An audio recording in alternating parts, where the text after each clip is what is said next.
苏国公，你儿子欠我们薛国公府的3000两赌债，今天到期。要是拿不出钱，这国公府的宅子我们可就收了。言儿被你家公子打成重伤，生死未卜，你们竟还来落井下石！欠债还钱，天经地义。今天不给钱，我就让人把你们轰出去。这宅子归我们薛家了。吵死了，哪来的野狗在吠？醒了正好。苏颜，3000两，拿钱。苏颜，按个手印吧。我靠！金融界卷王穿越成败家子，还被人做局仙人打，3000两赌债是吧？白纸黑字，你的画押。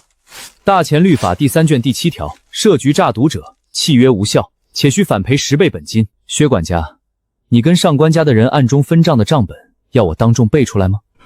你胡说什么？滚回去告诉薛有伟和他背后的上官中，这笔账我苏颜记下了。滚！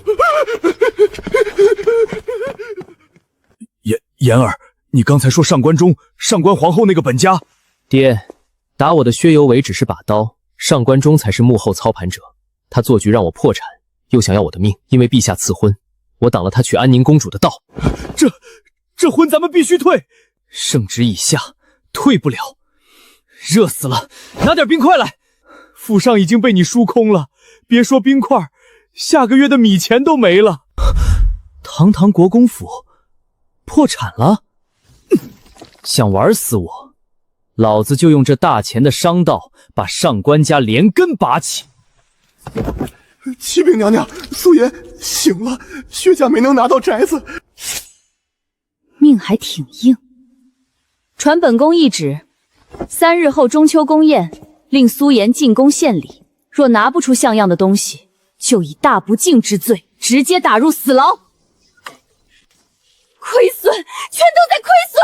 帝都的商铺全被士族把控，本宫投进去上万两白银，全打水漂了。公主息怒，距离苏颜籍贯还有2年，咱们还有时间赚钱充盈内衡。2年来本钱都没了，还拿什么赚？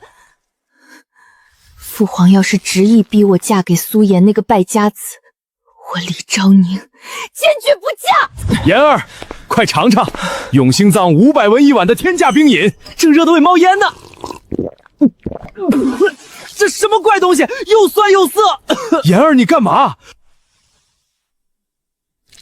未提纯的劣质红糖，就这劣质玩意儿，你们卖半两银子？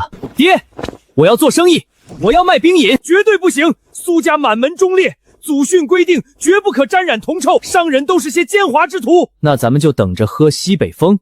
爹，我保证，绝不用家里1分钱。你若能自己弄到本钱，爹就随你折腾。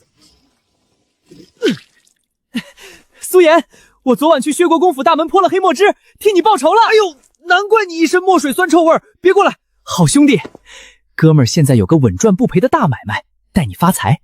有钱吗？我每个月绿钱就这些，50两，够了。这就是咱们横扫帝都商界的启动资金。公子，你要的东西打好了，放地上。这破木头能干嘛？小蝶，摇把手。风，凭空生风了！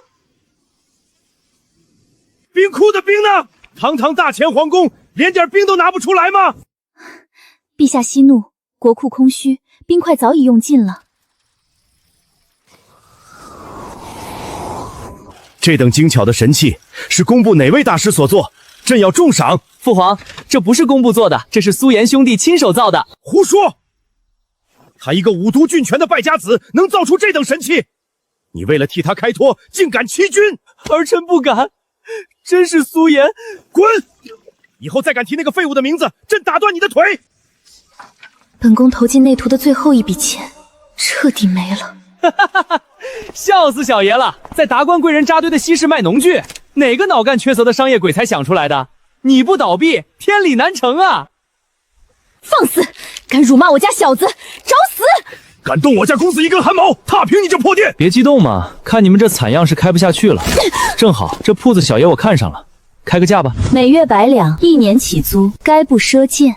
你拿得出吗？1年1200两，你抢钱啊！靠，小爷我现在全副身家就50两。没钱就滚！别在这装大爷。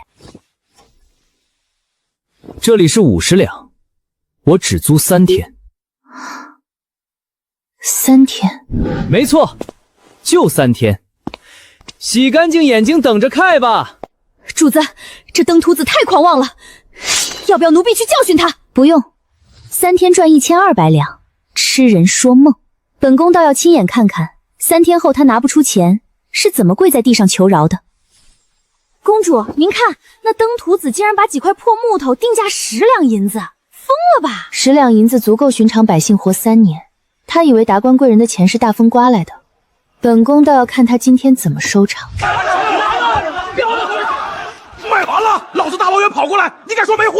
我家尚书大人发话，今天买不到风扇，老子拆了你这破店！各位大爷饶命啊！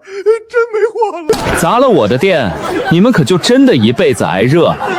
你算什么东西？快上货！货在城外仓库，想要可以。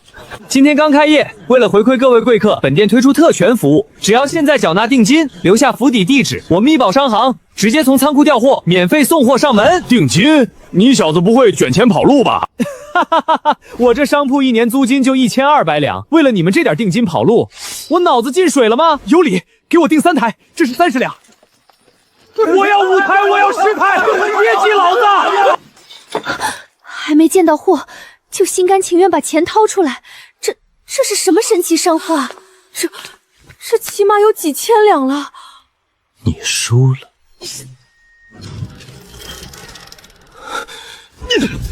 该死的苏颜！我那一棍子打断了肋骨，他竟然没死！我儿莫急，上官已经打点好朝堂，只要陛下不赦回安宁公主的赐婚，上官中就一定会要了他的命。他活得越久，我这心里就越恨。我要亲眼看着他被乱棍打死。20多家旺铺，只要公子同意我入股，这些铺面随便你用。20几家，手笔不小啊。可惜小爷我现在日进斗金，最不缺的就是钱。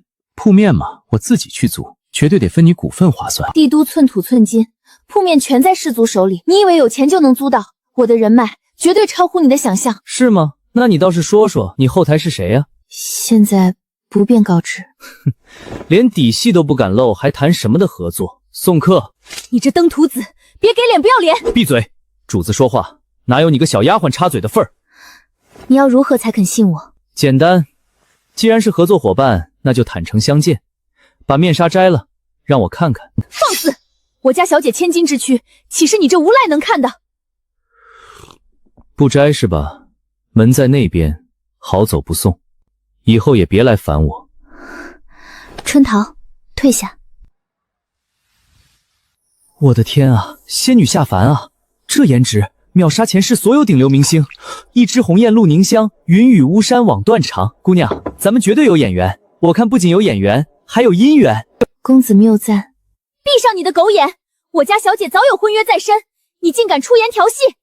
有婚约？盗办婚姻？父母之命，我并不认同。那人是个不学无术的纨绔。好，既然你不喜欢那个废物，这事儿小爷我管定了。只要锄头挥得好，没有墙角挖不掉。姑娘你等着，这墙角小爷我挖定了。对了，咱们都合作了，还不知道姑娘芳名？我亲近的人都叫我昭昭。昭昭？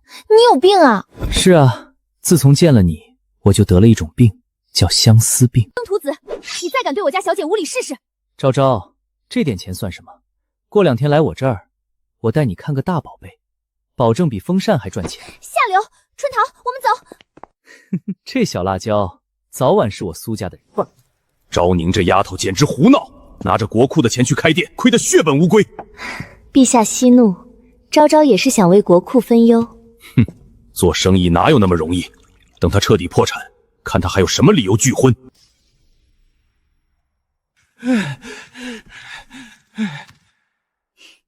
开箱。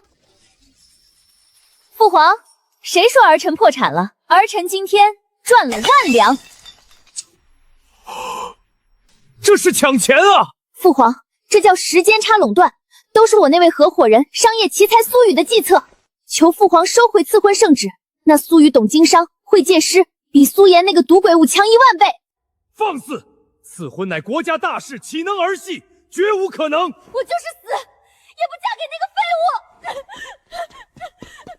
陛下，昭昭对这个苏雨怕是动了心。此人让力如此之大，绝非寻常商人。臣妾怕他是世家派来故意接近昭昭的暗桩。世家敢把手伸到朕的女儿，找死！龙影为何在？去查，把这个苏雨的底细给朕8个底朝天。若是世家的人，杀无赦。公子，力道合适吗？不错，小蝶。老板，你让我去打听的硝石价格混到了，多少钱一斤？南市的硝石都被世家垄断了，要800文一斤。800文，比冰块还贵，这群世家怎么不去抢？刘管家，带上几个下人，带上铁锹和麻袋。老板要挖什么？去各大府邸的茅厕和猪圈，把周围的泥土全给小爷我刮回来。老板，那可是污秽之物啊，弄回来干嘛？你懂什么？那叫硝酸钾。小爷我要用大份提纯硝石，把大钱的制冰液按在地上摩擦。这不是苏国公府的败家仔苏颜吗？公主心心念念绝世奇才苏雨，竟然是他！呀，你干什么？像荡秋千一样，好舒服。不愧是大家闺秀，这保养太到位了。狗眼往哪儿看？再看挖了你的眼！别激动嘛，走，昭昭，带你去看能赚大钱的大宝贝。淡淡茶香配上浓郁奶香，比双雪堂1两银子的冷饮好喝100倍。这才哪儿到哪儿？看这个，这是何物？白糖，没有一丝苦涩。这糖居然如此纯净，你怎么做到的？提纯而已，成本极低，可以批量制造。千家万户都需要糖，如果卖遍大钱，发财了。有了这个，我绝对能让父皇退婚。等退婚后，我就去你家提亲，好不好？谁要嫁给你？不知羞耻！烛光晚餐要的就是这种朦胧感。吃饭了，摘面纱吧。我操，这颜值配上烛光，绝杀呀！尝尝这个麻婆豆腐，极其开胃。好麻，好辣！水，春桃，快给我盛1大碗米饭。小姐，您平时不是从来不吃米饭的吗？多吃点，昭昭，吃饱了才有力气嫁给我。别傻站着了，小蝶、春桃，坐下一起吃。放肆！主子用膳，下人岂能上桌？这是死罪！下人就不是人，哪来那么多封建糟粕？吃肉。从小到大，除了公主，第一次有人把我当人看。奶香浓郁，珍珠软糯，绝了！能有多好喝？比得过御膳房？甘甜醇厚，比双雪堂的冷饮好喝10倍。这也是那个苏雨做的。正是，苏雨不仅懂经商，连做菜都比御膳房好吃100倍。既然你现在有空，过几天和苏颜和薛有伟打架的案子，朕要亲自裁断。你以未婚妻的身份一同出席。那个败家子，儿臣绝不见他，请父皇收回成命。你为了一个外人，连未婚夫都不顾了，你想气死朕吗？儿臣告退。你看看他，被那个苏雨迷了心窍了。陛下，苏雨的底细查清楚了。朕倒要看看是哪个世家敢把手伸到朕的女儿。将军，今年大旱，弟兄们连树皮都没得啃了，只能等死了。胡说！老子就算把这国公府卖了，也绝不让你们饿死。爹，不用卖房，诸位叔伯，我苏颜养了。败家子，你以前打断老夫一条腿还不够，今天又来作甚？赵公，以前是我混蛋，我给您赔罪。今天我来是请各位老兵去我的商行做工，包吃包住，月钱10两。放肆！我们是拿命拼出来的将门之后，你让我们去沾染商贾铜线，这是奇耻大辱！言儿，别胡闹！将门经商，死后无颜见列祖列宗。爹，面子能当饭吃吗？如果我一天能赚1万两呢？你说多少？1天1万两，我才不信！今天就让你们见识见识，我是怎么挣钱的。2两银子一杯，根本没人买，这可如何是好？昭昭别慌，看我操作，走过路过不要错过。本店今日开业，只要买1杯奶茶就送1次作诗抽奖资格。走过路过不要错过，本店今日开业，只要买1杯奶茶就送1次作诗抽奖资格。月末评选第1名者，直接奖励白银1000两。1000两，我可是秀才，这钱我拿定了，给我来10杯！别急，我要买给我家娘子。6月第1杯奶茶必须是我的。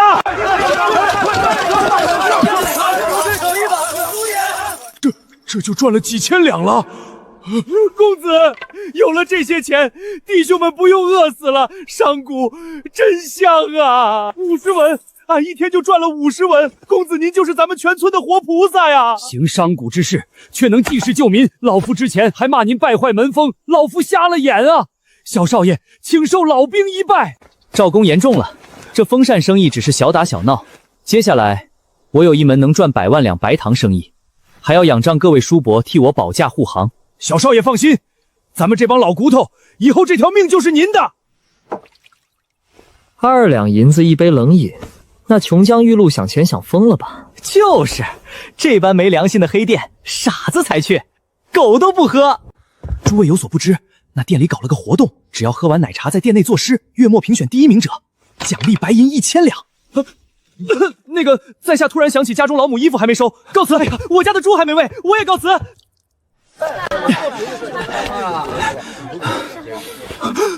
杜兄，你不是回家收衣服了吗？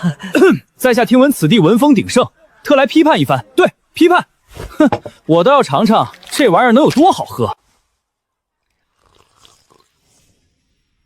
奶香浓郁，清爽可口。公主，外面的黄牛已经把2两银子的奶茶炒到5两了。6月的第1杯奶茶赠与心上人，他竟然用1句话就掏空了帝都权贵们的钱袋子，这等商业奇才简直闻所未闻。仅仅1天，4000杯奶茶，9000两白银。苏瑜此人简直是算无一策的商业神明，有他在，内图的空虚算什么？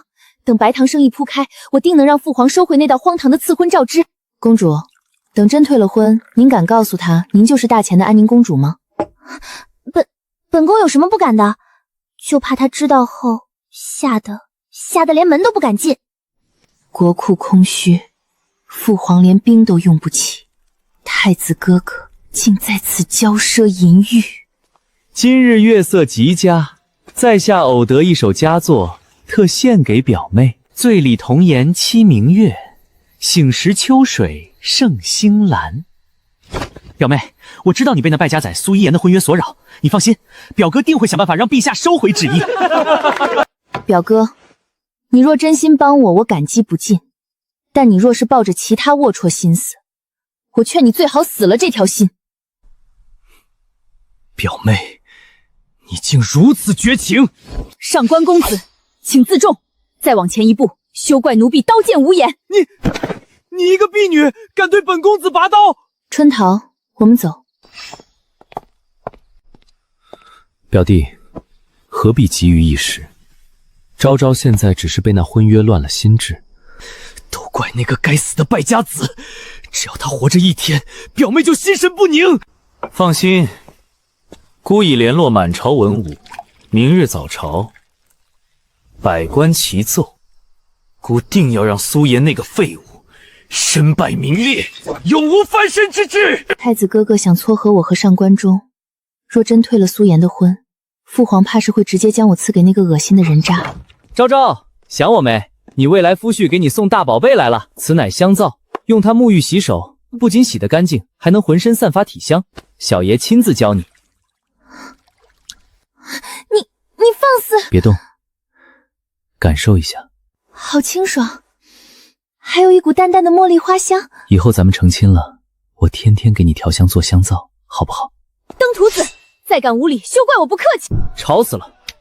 小爷我辛辛苦苦赚的钱，能便宜这帮酸儒？拿纸笔来。公子要作诗，楼下可是帝都4大才子，你真以为自己能赢？打个赌，我要是拿了第1，你陪我逛1天街。登徒子，你若真能拿第1，我送你一个神秘礼物。一言为定。研墨，春江超水连海平，海上明月共潮生。滟滟随波千万里，何处春江无月明？江畔何人初见月？千古绝境，足以碾压大前百年文坛。他不仅是商业神明，竟还是个绝世诗仙。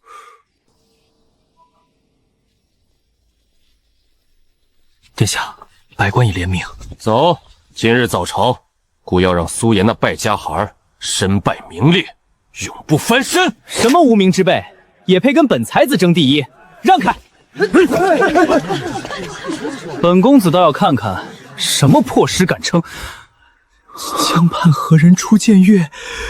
江月何年初照人？千古绝句，这是神仙下凡啊！啊，千古绝句啊！大家快来看啊，诗仙临世啦！这无耻之徒怎么这么可爱？竟然毫无干涩之感，宛若新生。娘娘，您身上好香啊，比西域进贡的香料还要好闻100倍。婉儿，今日朝堂上那些世家又在逼朕，什么味道？陛下，这是昭昭送来的香皂，说是那位苏雨公子的杰作，不仅能洗净污垢，还能留香持久，成本极低。好啊！西域香料有价无市，此物若能倾销天下权贵，国库何愁不丰？苏雨就是苏颜，朕这个被骂作废物的准女婿，简直是天降的财神爷！好一个苏雨，这大钱有他，真乃天大之幸，朕要重赏。陛下，出大事了！奴才，慌什么？天塌下来了吗？太子殿下率领满朝文武跪在太极殿外死谏。太子要干什么？百官联名弹劾苏国公府，逼陛下立刻下旨，将败家子苏颜严惩不贷，苏家永无翻身之日啊！这群蠢货，朕的财神爷他们敢杀！父皇息怒，那苏颜不过是个惹是生非的废物。废物！他一天赚的钱比你东宫1年都多。他是朕的休要再提。3日后千秋节朝会，朕亲自审理他与薛有伟的案子，谁敢再多言一句，绝不轻饶。陛下竟然为了一个败家仔当众训斥太子和百官，凭什么？陛下护短，朝堂上动不了他，但那小子的奶茶店抢了咱们双血堂90%的生意。爹，慌什么？做冷饮最需要的是冰块，而帝都90%的冰窖都在咱们薛家手里。你的意思是断供？一颗冰渣子都不卖给他，他那奶茶店明天就关门大吉。等他走投无路跪着来求咱们，我要他乖乖交出秘方，再让他跪地求饶。吾儿有伤圣之姿，老夫这就下令封死他的活路。少爷，不好了，薛家了咱们的冰块供应，全城的冰窖都不卖给咱们，奶茶店要停业了。什么？薛家这是要赶尽杀绝啊！断供？就凭他薛家也配卡我的脖子？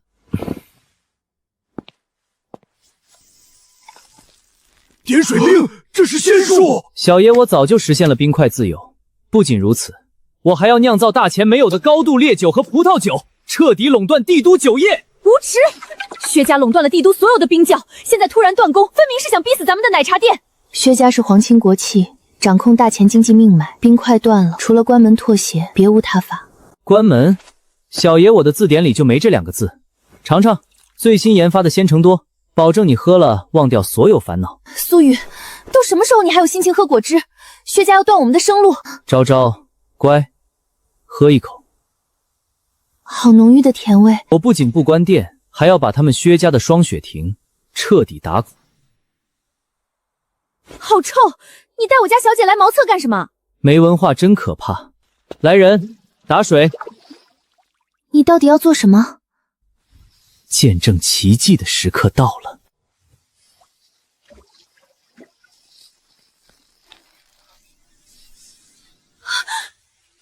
点水成冰，你会妖法？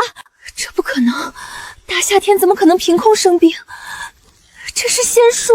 薛家以为垄断了冰窖就能拿捏我，在小爷面前，他们就是个彻头彻尾的笑话。苏哥，母后让我负责千秋节宴席和节目，我要是搞砸了会被父皇打死的，你一定要帮帮我。九弟，他怎么在这儿？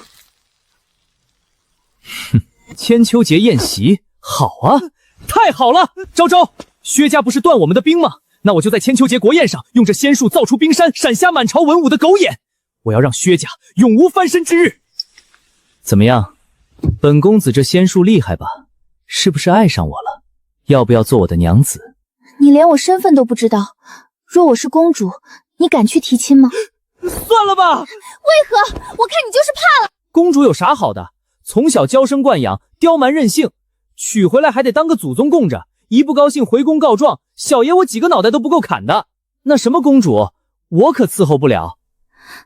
还是我家昭昭好。本公主哪里刁蛮任性了？你这个混蛋！哎呀，你不会真是公主吧？怎么可能？你见过哪个公主像我这样在外面抛头露面做生意？春桃，我们走。他居然说公主他可伺候不了，难道我在他眼中就这么不堪吗？公主，您是当局者迷，您想想，您天天往外跑，陛下能不知道？父皇，陛下不仅没阻止，还没查封商行，这说明什么？说明陛下已经默许了苏雨公子的存在，甚至看中了他的敛财能力。对啊，我怎么没想到？苏颜，你怎么可能比得上我的苏雨？你说什么？奶茶的生意不仅没断，反而更火爆了。是的，少爷。慌什么？一天时间，他绝不可能从外地运来冰块。爹说的对，他肯定是在用以前的存兵死撑，强弩之末罢了。成，明日朝会，老夫要他连骨头渣子都不剩。苏国公一世英名，怎么生出这么个沉迷赌博的败家子儿？真是家门不幸。只会在背后嚼舌根的狗东西，老子今天废了你！苏国公，这里是皇宫，你敢当众行凶？苏颜自己惹是生非，还不准百官弹劾。你们这群只会耍嘴皮子的酸奴，谁敢再放半个屁，俺一斧子劈了他！这老爹真靠得住。江南水患，数十万灾民涌向帝都，朕拨的30万两赈灾银呢？为何灾民连一口粥都喝不上？陛下息怒，赈灾银早已发下，但灾民实在太多，杯水车薪啊。那就再开国库放粮。秋收未到，国库早就空了。若全用来赈灾，边关将士吃什么？那你说怎么办？眼睁睁看着灾民饿死在城外吗？为了帝都安危，臣恳请陛下下旨调城防营，强行驱离灾民。你是要逼他们落草为寇，是要让朕做遗臭万年的昏年的昏君吗？国库空虚，处处受制于人。宣苏颜、薛有伟觐见。今天小爷就教教你们，什么叫相为打击。请陛下三思，废除婚约。朕先压一压这小子，等他绝望无助时，朕再力排众议保下他。这财神爷还不对朕感恩戴德？陛下，臣名声太烂，实在配不上公主。为了皇家颜面，这婚可千万不能结啊！算了吧。这小子怎么不按套路出牌？你想退婚，朕偏不让。住口！君无戏言。安宁的婚事朕说了算，谁敢再提退婚，严惩不贷。陛下，既然不退婚，那苏颜的罪纵必须清算。此子在民间为非作歹，官也能理解，毕竟他从小没了娘亲，缺乏管教。老爹，你教过我，朝堂之上被人欺负了咬了，该怎么处理？怎么，苏公子还想在陛下面前和本官讲道理？不，我讲物理。该打！庶子，你敢在大明宫打人！哈哈哈！虎父无犬子，打得好！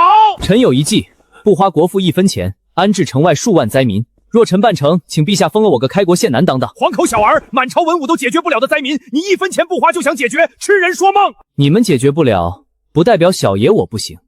臣愿立军令状，若办不成，甘受任何处罚。小畜生竟敢跟老夫鱼死网破！就等着靠戏吧。陛下，苏颜那孩子虽然顽劣，但毕竟是昭昭的未婚夫，灾民之事难如登天。您真要他的命？要他的命！皇后，你太小看这个败家子了。这小子精得跟猴一样，朕还要指望这个败家子给大钱赚来金山银山，填满朕的国库。逆子，5万灾民，每天光是喝粥都能喝垮一座金山。你敢拿项上人头立军令状，是想让我苏家绝后吗？爹，谁说我要花钱养他们了？不花钱，你让他们喝西北风啊！5万人张嘴吃饭是累赘。但如果那是10万只干活的手呢？这叫以工代赈。白糖工厂香皂作坊正缺人手，我不仅不花过铺1分钱，我还要让这5万灾人靠自己的双手养活自己，给咱们苏家创造出几座金山。灾民还能这么用？祖列宗在上，言儿有性命之忧，为了保命，顺便赚点金山银山，子孙只能为祖训经商了。祖宗莫怪，祖宗莫怪呀！特授苏颜为赈灾巡查大使，如朕亲临，钦此。臣接旨。驸马爷，这可使不得。以后还得养长公公多美言几句。您放心，有什么风吹草动，奴婢一定第一时间知会您。大哥，父皇让我体察民生，你赈灾一定要带上我呀，不然我会被打死的。大哥，大明宫怒山上书，太解气了，俺陈楚公服你。好，有皇子镇场子，有猛将当打手，走，跟大哥出城，咱们去做一件大事。陛下，驸马爷打赏了奴婢1000两，奴婢万死不敢收啊！1000两，大胆！念你初犯，下不为论。地上的捡起来拿着，以后若还有去苏国公府的旨意，必须你亲自去宣。奴婢遵旨，谢主隆恩。谢谢大人，谢谢大人救命之恩。万年县就在前面，朝廷天天施粥，你们为何宁愿饿死也不去？熬的根本不是米，是糠啊！他们每天就熬那一锅糠粥做做样子，谁要真敢上去讨一口吃的，当场就会被地痞流氓打伤。我夫君就是这么被害的。这群地头蛇，把老子的免费劳动力当成什么了？好，好得很。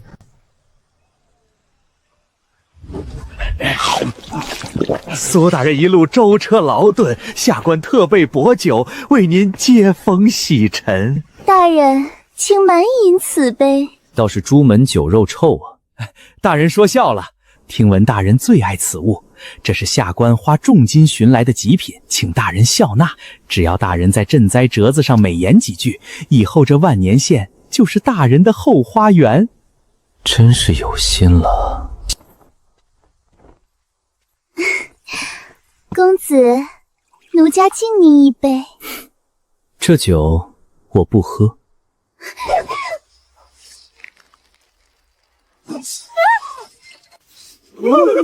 苏大人，您这是何意？何意？小爷我装累了，来人，收网。灵儿，禀大人，这群蛀虫不仅私扣赈灾粮，还强占灾民田产，逼粮为奴。苏颜，你敢动我们？苏大人，做事留一线，我劝你把我们放了，否则怎样？俺大哥说收网，谁敢再废话一句，俺让他吃不了兜着走。禀大人，灾民消息已传出，粥棚已开。搜家的情况如何？账本已查封。另外，在朱全书房的暗格中，搜到了这个。难怪敢卖灾民，原来是这尊大佛在背后撑腰啊！是谁能让万年县上上下下都不敢更生的靠山？你家厨子换了，这红烧肉绝了，确实比皇宫里的御膳还够味儿。哎呀，这都是我家妍儿闲着没事儿随便教厨子做的。哼，就你家那不学无术的败家崽儿还会做菜？陈憨子，你吃着我儿子的菜还骂人！我告诉你，最近火爆全帝都的手摇风扇和奶茶，全是我家妍儿搞出来的。什么？那2两银子一杯的奶茶是苏颜卖的？呵呵，低调，不值一提。老苏，你这是生了个财神爷啊！慌什么？天塌了不成？天真塌了！少爷在万年县把猪全给宰了！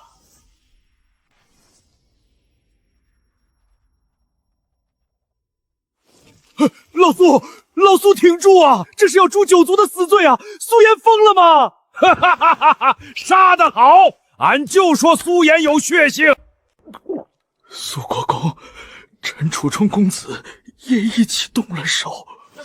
哈哈哈哈哈！岂有此理！这兔崽子找死吗？巡查使苏颜目无法纪，竟在万年县衙内公然行凶。大前开国至今，从未有过钦差行凶的先例。陛下，苏氏难产，天下百官岂不寒心？请陛下下旨严惩苏颜，以正国法。朕让他去赈灾搞钱，他怎么一去就把天给捅破了？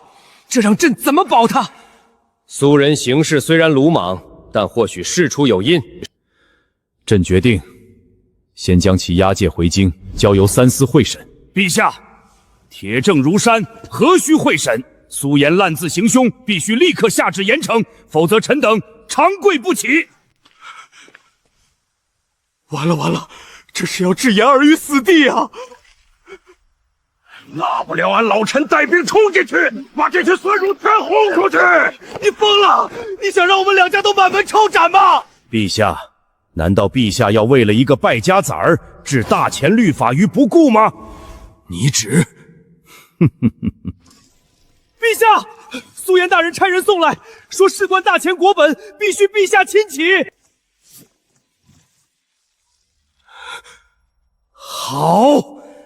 好一个大前律法，好一个国将不国！陛下何故发笑？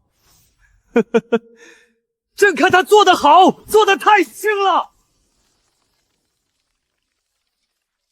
你们自己看看，这就是你们要朕保的人。这怎么可能？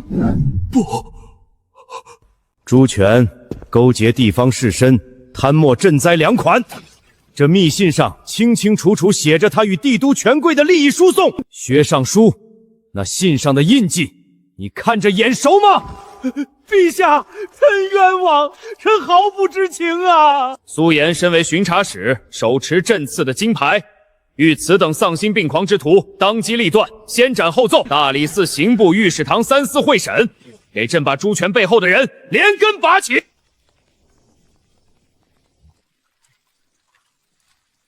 苏颜，你这招釜底抽薪太狠了！铁证送回帝都，那些想杀咱们的文官，现在估计自身难保了。俺就知道跟着大哥会有肉吃。世家、朝堂，你们以为这就结束了？不，这只是开始。白糖工厂香皂作坊准备开工，走回京。小爷我要把这群世家的骨髓都给榨干。真是反了天了！苏颜这小王八蛋！他眼里还有没有大前律法？陛下息怒。更气人的是，李治和陈楚冲那两个混账，竟然也跟着他一起动手。李治这怂包竟然也敢上，哈哈，不愧是朕的种，总算有点男儿血性了。传旨，让这三个胆大包天的小子立刻滚来见朕，朕要亲审。主人，属下未能刺杀苏颜。他是个好人。好人？杀手眼中只有死人。这是你第一次犯错，若有下次，绝不轻饶。苏颜，无照杀人可是死罪，待会儿父皇要是发飙，咱们怎么办？俺爹估计会先批了。慌什么？今天朝堂之上，你们俩闭嘴看戏就行。小爷我今天倒要看看。这群满口仁义道德的文官能嚣张到几时？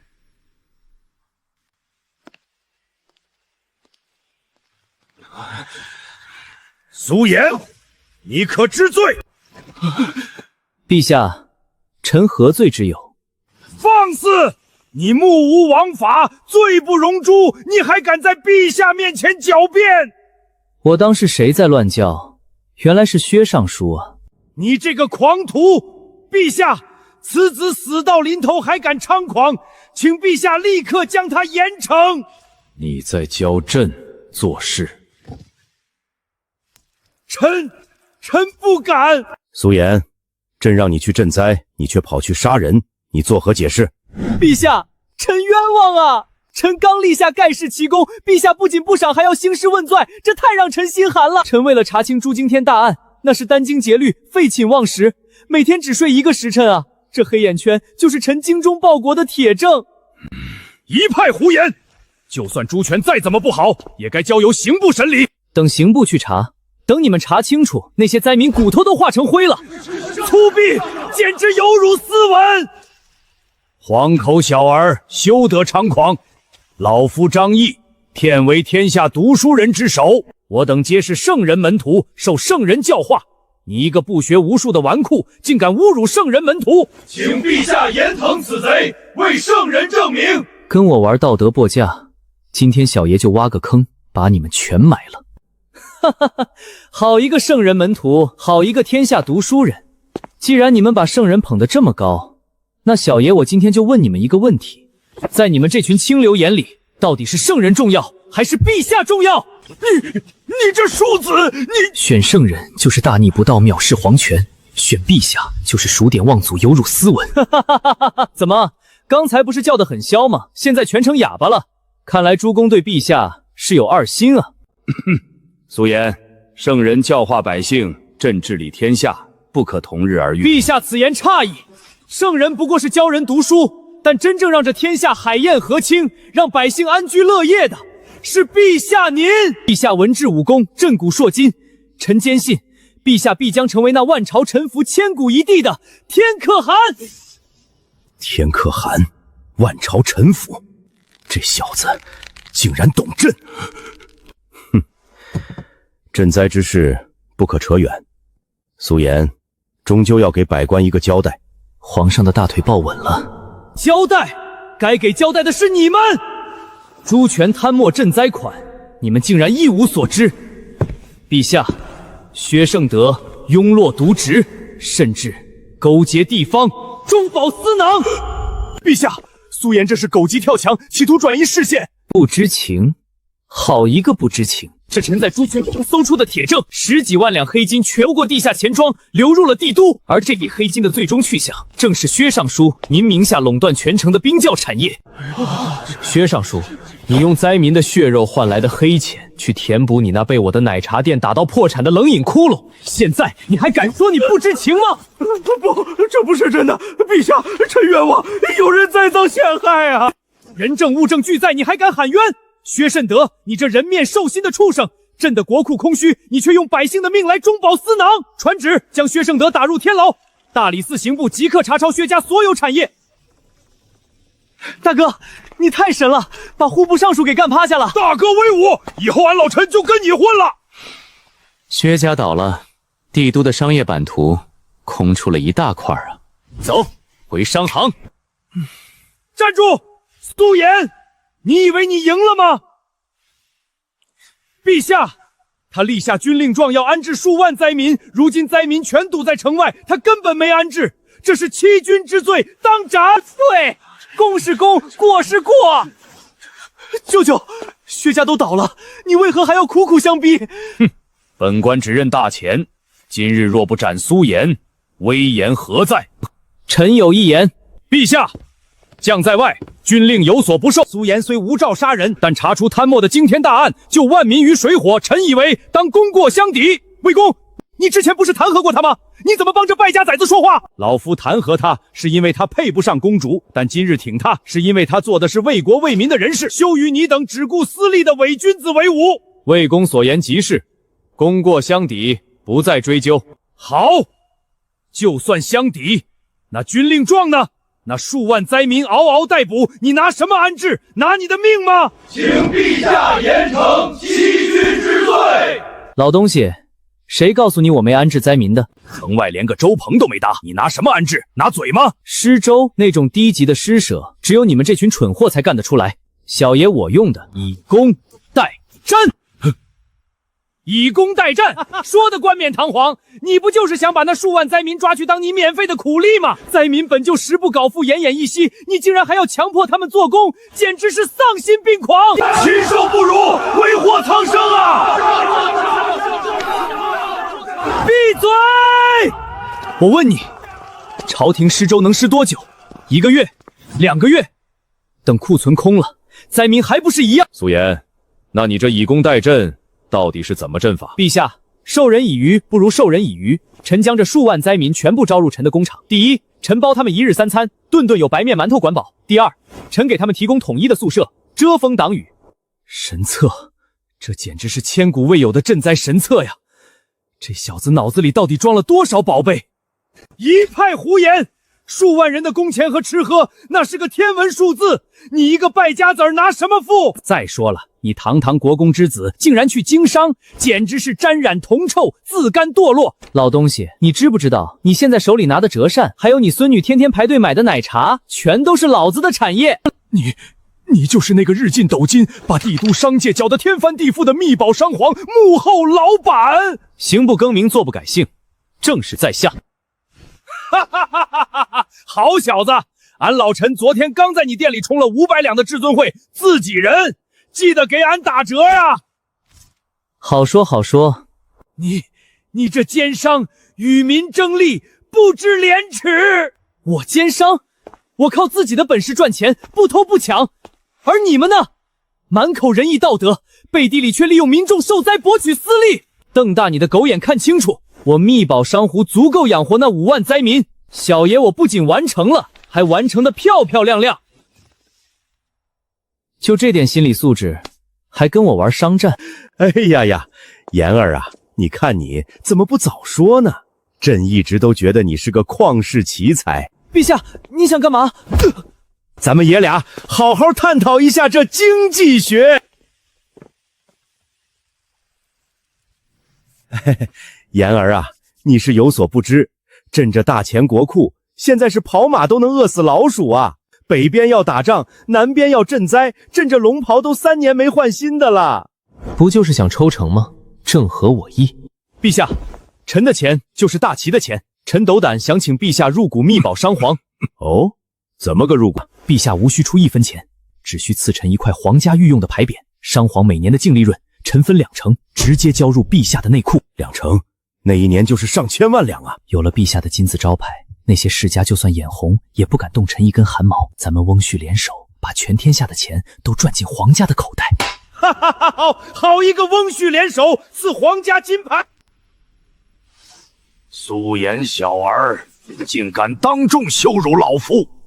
他那5万灾民全靠城外的工厂养活是吧？是，国公爷。今晚带上火油，给我把他的工厂烧成灰烬！遵命。一个活口都不留！不好，有埋伏！哈哈哈哈哈！俺大哥说今晚有耗子来偷吃，还真让俺等到了。兄弟们，关门打狗！告诉上官无极，时代变了，玩暗杀放火这种下三滥的手段太掉将。杀了他！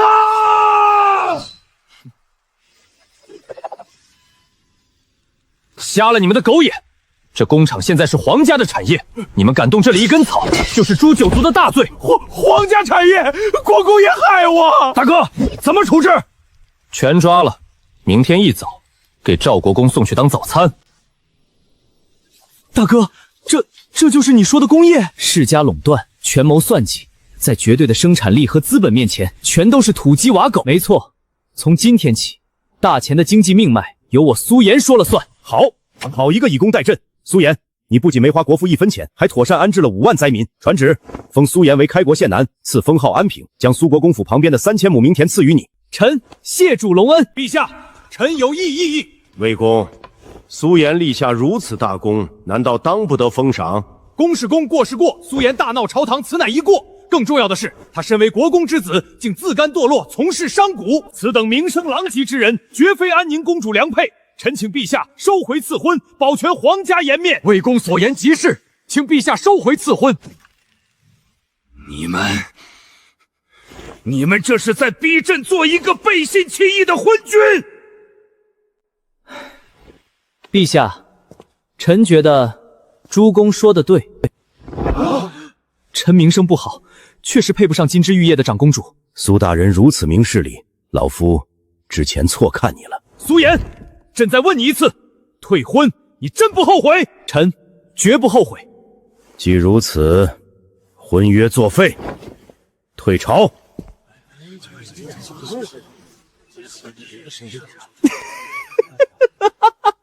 小爷我自由了。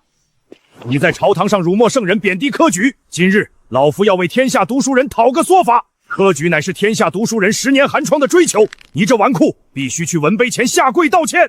老人家，您是不是闲的？去，少在这倚老卖老，谁敢动我儿子？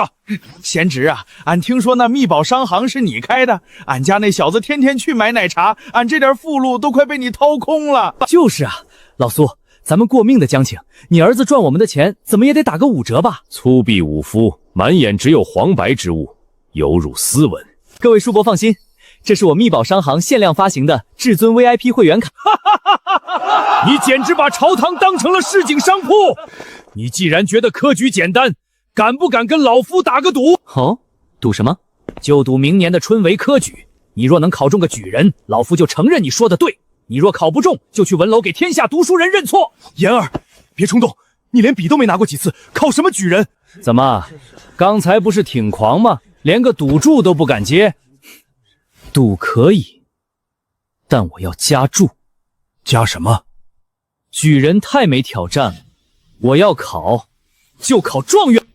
如果我考中状元，我要你们这群自诩清高的老东西无条件替我做3件事，敢不敢接？哈哈哈哈哈！好，好，好，老夫就看看你这纨绔怎么拿状元。一言为定。荒唐，简直是荒唐至极！他一个不学无术的败家子，竟然敢跟张毅赌考状元，他以为状元是大白菜吗？陛下息怒，苏颜这孩子确实有些不知天高地厚。高士林，去下旨，终止这场闹剧。陛下，臣子私下打赌，您若插手，反惹闲话。既然他如此狂妄，不如就让他吃个大亏，狠狠栽个跟头，日后也能收敛些。好，朕倒要看看明年春闱他怎么去文楼下跪。苏雨公子好几天没来店里了，也不知道他在忙什么。公主，不好了，出大新闻了！慌什么？苏雨公子出事了。不是苏雨公子，是苏颜。提那个不学无术的纨绔干嘛？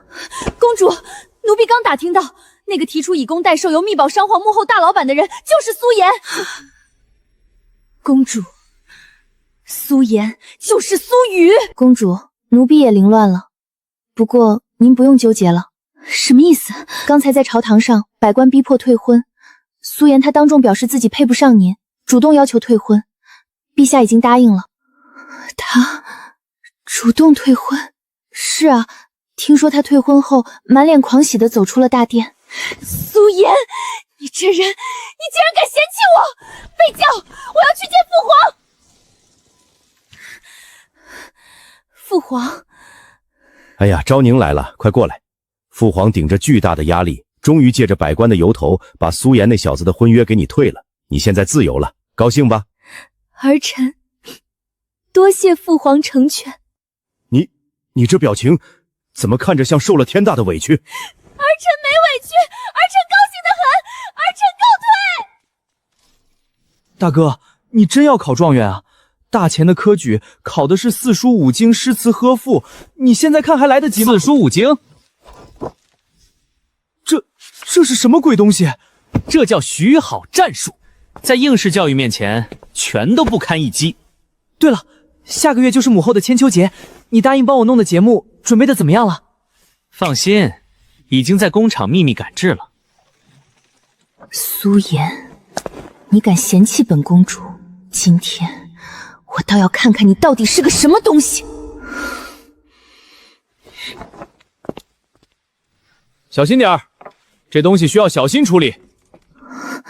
苏兄，昭昭，你可算来了，好几天没见，想死哥哥了。苏兄这几天没来店里，是遇到什么喜事了？哈哈哈哈！天大的喜事！昭昭，哥今天高兴，全场消费哥买单。到底何事如此开心？哥终于把那桩婚事给退了，我再也不用娶那个刁蛮任相的公主了，我自由了。你就这么不想娶公主？不是不想娶公主，是不想娶一个被圣旨推到我面前的人。凭什么因为我爹和皇上一句话，就把一辈子交给我这个满京城有名的纨绔？还好我聪明，在朝堂上略施小计，果断退婚。你是这么想的？当然，我今日退婚，看似逃婚，实则积德。她若是个好姑娘，我不能耽误她。婚姻大事，总得两个人心甘情愿。万一她其实愿意呢？不可能，谁会愿意嫁给一个名声狼藉的败家子？你倒是很有自知之明。那是，小爷我别的不多，就是自知之明多。苏颜，你这人，你不是嫌弃我，你是根本没把本公主的心意算进去。当然，虽然我名声不好，但我底线很好。苏兄真是好气魄。对了，下个月皇后的千秋节，你会进宫吗？当然，我还要给九皇子准备压轴节目呢。昭昭，到时候我带你混进去，咱们一起看戏。好啊，我一定好好看戏。奇怪，大热天的怎么觉得有点冷？哎呦，快放下，那可是前朝孤品。苏妍那个家伙，他说退婚是为了不耽误我，这不是好话吗？可他还说他宁愿一辈子打光棍，也不愿被一道圣旨安排婚事。这倒也算不上骂你。他没骂我，可他比骂我还气人。他连我是谁都不知道，就替我决定我会不幸福，他凭什么？这小子嘴是毒了点儿，不过昭宁啊，你没暴露身份吧？没有，儿臣差点拔剑砍了他。父皇，我忍不住了，我现在就要去告诉他，本公主就是他高攀不起的人。昭昭，万万不可！太子哥哥，连你也要护着那个纨绔？我护他干嘛？我是护着你的千秋节大殿啊！母后的千秋节马上就到了，内都空虚，全指望密宝商行赚的银子来办盛宴。浩儿说的对，小不忍则乱大谋。这小子既然这么狂，咱们就给他来个狠的。父皇的意思是，等千秋节大殿那天，满朝文武都在，朕要你穿上大前最华丽的长公主宫装，坐在最高的位置上。到时候，朕倒要看看他苏颜是什么表情。好，就让他再蹦跶几天。千秋节那天，本公主一定要让他知道，什么是真正的我都不如。崔兄、卢兄，那苏颜的密宝商行嚣张跋扈，已经抢了我薛家所有的冷饮生意。咱们5姓7家同气连枝，还请2位出手，在商场上联手绞杀他。薛国公，你是不是太高看那个纨绔了？卢兄此言何意？他卖的风扇，现在满大街都是仿品，价格已经跌穿了。咱们5姓7家做的是盐铁粮食酒楼这种百年基业，你让我们去针对一个卖甜水的纨绔，这不是自降身价吗？好，既然诸位见死不救，那就走着瞧。那苏颜算什么东西？一个满身铜臭的纨绔，竟敢扬言考状元！没错，他还辱骂圣人，简直是斯文败类！诸位同窗，咱们不能光动嘴皮子，咱们去他店门口讨个说法。对，去讨个说法，维护圣人尊严。张祭酒来了，魏公来了。给我们安排个清静的雅座，我们要看那首《春江花月夜》。各位大人，实在抱歉，咱们东家有规矩，不管是谁进店都得先排队。放肆！老夫乃国子监司业，你让老夫跟一群市井小民一起排队？父亲，恩师，快随我来，我在2楼订好了包厢。哇，这商贾之地倒是弄得挺凉快。哼，奇迹苗玉，剥削灾民的产物，老夫就是渴死也绝不喝这等铜臭之物。以工代针乃是良策，吴思珍莫要偏激。这味道醇厚香甜，冰爽宜人，确是佳品。这黑色的小丸子竟如此弹牙，绝了！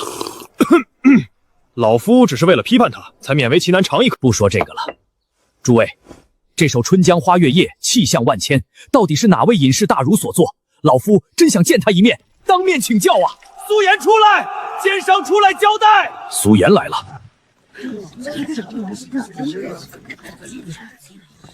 苏颜，你辱没圣人，还敢拿诗词做买卖？今日必须给天下读书生一个说法。对，不说清楚，我们就不走。跟他废什么话？砸了这奸商的店，谁敢动我大哥的店？退后，读书人可以讲理，不能动手。可是他们都快冲进来了。越是这种时候，越不能让人抓住把柄。把门前的隔离绳拉起来，再去请京兆府的人来维持秩序。今日不拦人说话，但谁也不能借读书人的名义闹事。是。诸位同窗，今日你们来问罪，我接着。可若有人趁乱砸店，毁坏财物，那就不是文征，是犯法。少拿官府压我们，你自己侮辱圣人，还敢说别人犯法？我若真侮辱圣人，自会向天下读书人赔礼。可我若没有，也请诸位别被别有用心之人当枪使。别听他狡辩，他就是怕了。这位兄台喊得最凶，可你手上连书卷都没有，腰间倒挂着薛家的腰牌，你是来护圣人，还是来替人砸店？谁在此聚众滋事？大人来得正好，有人混在人群里煽动砸店，还请大人查明。诸位读书人若要问师问理，苏某奉陪到底；若有人要借机生事，也请按律处置。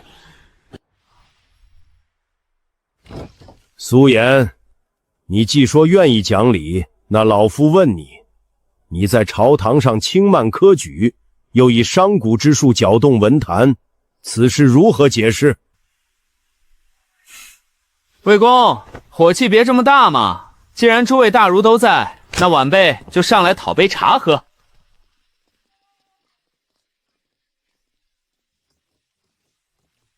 大驾光临，小店简直是蓬荜生辉啊！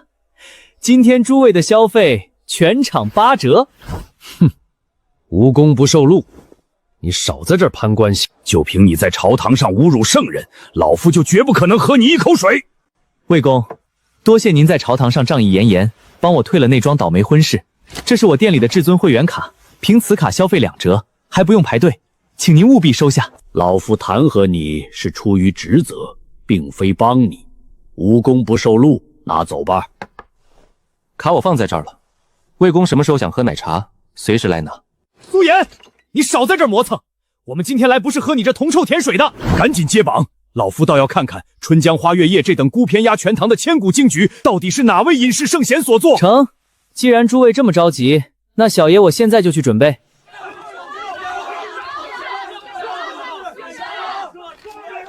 奸商，侮辱圣人！稍安勿躁，在揭晓第1名之前，我宣布一下本次诗词大赛的奖励规则。第一，凡是进入前10名的佳作，本店将别赠送30到100张不等的至尊奶茶券，凭此券随时来随时喝，不用排队。第二，前10言的诗作将被精美装绘挂在本店的诗词墙上，并且未来琼浆玉梨在全大前开的所有分店都会同步挂上你们的诗作。全大钱的分店，那岂不是全天下的人都能看到我的诗，名扬天下啊！以后咱们每个季度举办一次，只要你有才华，琼浆玉露的墙永远为你敞开。苏老板大义，这等弘扬文风之举，简直是无辈楷模。这群兔崽子！刚才不还骂得挺欢吗？杨谋啊，他用名声绑架了这群才子，这哪是卖甜水，这卖的是读书人最渴望的扬名立艳的阶梯，无商不奸，简直无耻至极！废话不多说，现在开始颁奖。第10名，《霜雪》，作者卢明山。承让，承让。拿人手短，但我还是不会原谅你侮辱圣人的。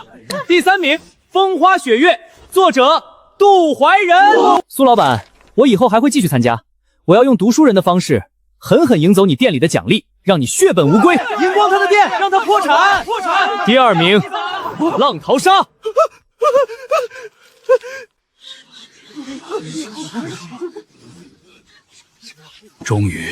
终于要揭晓了。第1名，《春江花月夜》，作者苏雨。苏雨？没听说过大唐文坛有这号人物啊？难道是某位隐居绝世大不用猜了，此苏雨远在天边，近在眼前，正是本公子。苏老板，做生意可以机巧，诗文却容不得半点虚名。你们不信，我也没办法，总不能我写出来的诗还得求你们批准才算数吧？他心虚了，真正的作者肯定被他藏起来了。又是你们几个搅事！楚冲，别动手。今日谁若质疑我冒名，可以出题，我当场作答。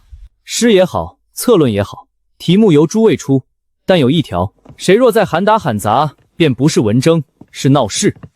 既然如此，老夫来出题。既以商行自诩能济民，便以民生为题，做一段策论。诗词可有巧合，策论却见胸中丘壑。你若真有才学，便让众人心服口服。好，民生之要不在一时施舍，而在使百姓有功可做，有粮可食，有技可传。赈灾之银若只散一日，积者明日仍积；若修渠筑路设坊，便可让灾民以手换食，以工养家。这话倒有几分道理。策论尚可，却不能证明《春江花月夜》就是你做的。张继种，若我再写10首，你也可以说是我提前备好的。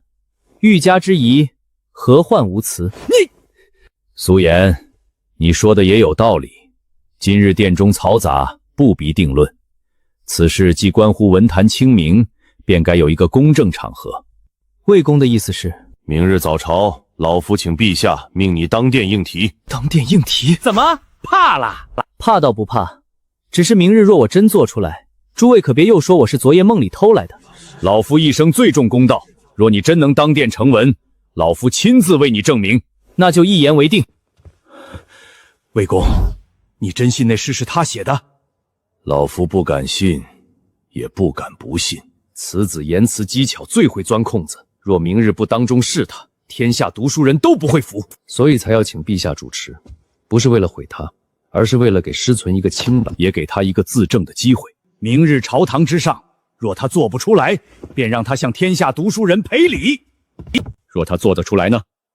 若他做得来，诸公也该承认，商贾之子未必不能有济世之才，少年轻狂也未必不可教。陛下，安平县男嚣张跋扈，当街威胁恐吓读书人，更无耻的是，他竟敢将这等千古绝句据为己有。春江潮水连海平，海上明月共潮生。好事！孤篇压全堂的千古绝句啊！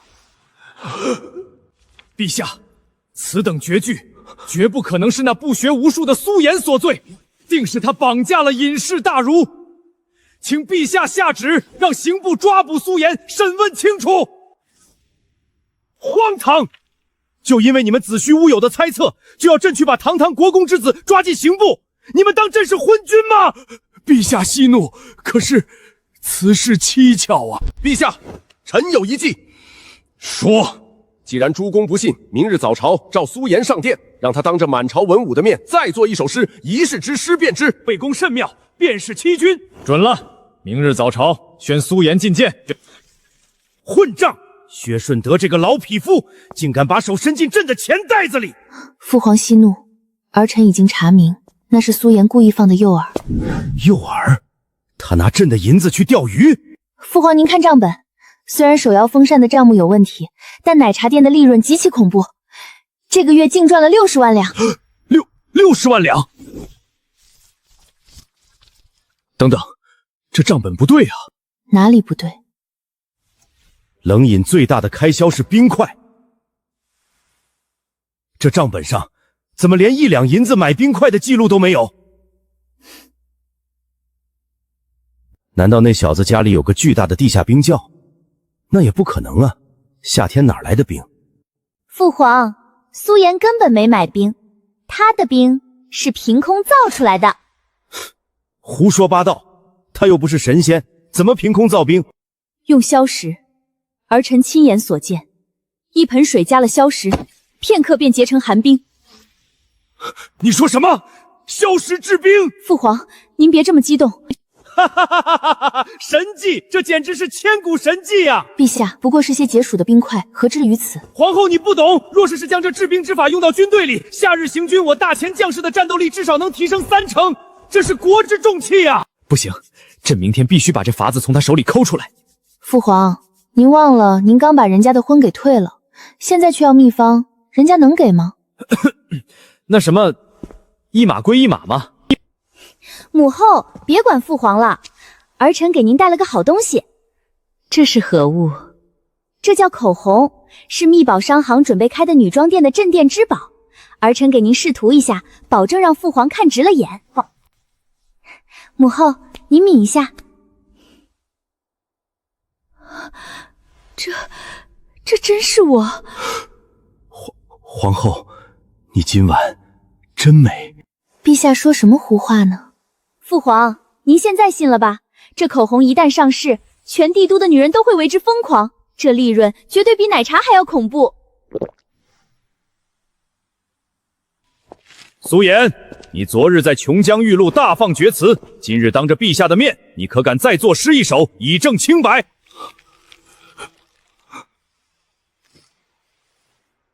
做一首？老头儿，你太看不起我了。今日小爷我要做，就做10首。哈哈哈哈！10首，古往今来，哪怕是诗仙在世，也不敢大放厥词，连做10首绝句。庶子狂妄！你若是能做出一首让老夫信服的，老夫当场给你磕头。磕头就不必了，本公子时间宝贵，一个时辰几千两上下，一首1000两。若是命题定制，2000两，概不赊账。你竟敢用铜咒来侮辱神圣的诗词，简直有辱斯文！我又不是你们这些酸儒，在我这儿，知识就是金钱，拿不出钱就闭嘴，别耽误我做生意。蜈蚣，这小子在虚张声势，他绝对做不出。好，1000两就1000两，老夫今日就买你一手。若是做不出，你就是犯了欺君之罪。吴四爷爽快，既然是你掏的钱，那这首诗就叫《甘露殿赠吴修言》。赠诗？这小子要干什么？寻章摘句老雕虫，庶子，你敢骂老夫是雕虫？小月当帘挂玉弓。老东西，这就受不了了。后面2句让你知道什么叫真正的诗。老秦，这诗啥意思啊？俺怎么听不懂？老臣，苏颜的意思是边关年年打仗，将士们在浴血奋战，而这群只会寻章摘字、伤春悲秋的酸儒，他们写的那些破文章，对保家卫国有个屁用！哈哈哈哈！骂得好！嘿，这首诗说出了俺老臣的心声，好诗！你竟敢！蜈蚣，太医，快传太医！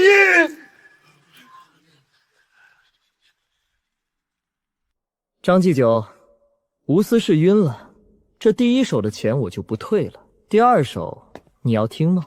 给你打个折，2000两。不听了，老夫不听了。爹，救我出去！我1天都待不下去了。爹，明明是太子和上官中让我去惹苏颜的，他们是主谋，凭什么只有我一个人在这里受苦？他们为什么不来救我？蠢货！你想死别拉上整个薛家！朝堂上站队，我们就是太子的狗，狗咬了人被抓，你还指望主人来劫狱吗？那我们怎么办？难道我就要死在这里？为了救你，为父已经散尽了薛家所有的家财，去填补那5万灾民的赈灾款。我们薛家现在只剩下一个空壳了，全捐了。不过天无绝人之路，苏颜里那个小畜生真以为自己能在商场上只手遮天。我在他的风扇店里安插了诸君做掌柜，这本账册，只要我把这本账册交上去，告苏颜一个监管不力，到时候不仅你能出来，苏颜的产业全都是我们薛家的。哎呦，小的祖宗，你把吴思言气吐血，现在国子监的人正满世界找你拼命呢，你还有心情在这儿晒太阳？高公公来得正好，尝尝我店里的新品。咱家可没心情喝茶，陛下口谕让你最近安分点儿。谢高公公提点，这点茶水钱，公公拿去买点补品。使不得，使不得！咱家要是收了，那就是受贿。高公公这是看不起我。此话怎讲？办事之前给银子，那叫受贿。你这消息都告诉我了，我再给银子，这叫晚辈对长辈的孝敬。我与公公一见如故，早已是忘年之交。你若是不收，就是不把我苏颜当朋友。老高再送你个消息，陛下昨天看了你奶茶店的账本，对你那个消食治兵的法子极其眼热，陛下想把它用到军队里。皇帝老儿想白嫖我的核心科技，门儿都没有。多谢老高，你回去告诉陛下，治兵的法子我有，但想拿走得加钱。国公爷，救命啊！我们转移银子的时候被他们抓了现行啊！你们，薛大人，这些银子底部全都刻着我密保商皇的暗记，人赃并获，你还有什么可说的？一派胡言！本官根本不认识此人，这是你们栽赃陷害！不认识？诸君每个月往你城外的私宅送多少钱？账本上记得清清楚楚。薛大人，你以为你抓住了我的命脉，其实那是我故意塞进你嘴里的毒药。这不可能！你一个纨绔，怎么可能有如此深沉的心？陈楚冲，把这贪没皇家资产的国贼绑了，带上人证物证，随我进宫面圣。得嘞！好你个薛兆德，朕让你管户部，你竟然把手伸进朕的产业里！来人，扒了他的官服，打入死牢，满门抄斩！陛下饶命！陛下饶命啊！幸好老夫没掺和这档子事儿，这苏颜真是个煞星。陛下，薛家贪腐已查清，但臣还有一事要奏。这几位国子监大儒昨日在朝堂上毫无证据，公然污蔑臣剽窃诗词，企图置臣于死地。陛下呀，老臣在边关吃沙子，我儿在帝都却被这群酸吏如此欺辱。若不能还我苏家一个公道，老臣不如一头撞死在这大殿上。曾义久，你们太让朕失望了，诬陷忠良，你们该当何罪？陛下息怒，臣等愿意赔偿，愿意赔偿。早说嘛，我这人很大度的，精神损失费、名誉补偿费加起来，每人10万两，少一个铜板都不行。10万两，你怎么不去抢？少在这儿哭穷，你们5姓7家名下的田产铺子，随便卖几个不就有了？怎么，连这点补偿都不愿意给？看来朕只能让刑部来查查你们诬陷忠良的罪名了。臣给，3日之内必定凑齐。陛下，这几10万两银子，臣一分不要。千秋节将至，臣愿将此款全数献给皇后娘娘，作为生辰贺礼，祝我大前国泰民安。好一个忠心耿耿的苏颜，朕替皇后收下了。张公，那苏颜术内，陛下可有严惩？吴公，严惩倒是没有，不过他要我们赔偿他的名誉损失。哼，赔点钱算什么？只要能保住我辈读书人的清名，他要多少？每人10万两。10万！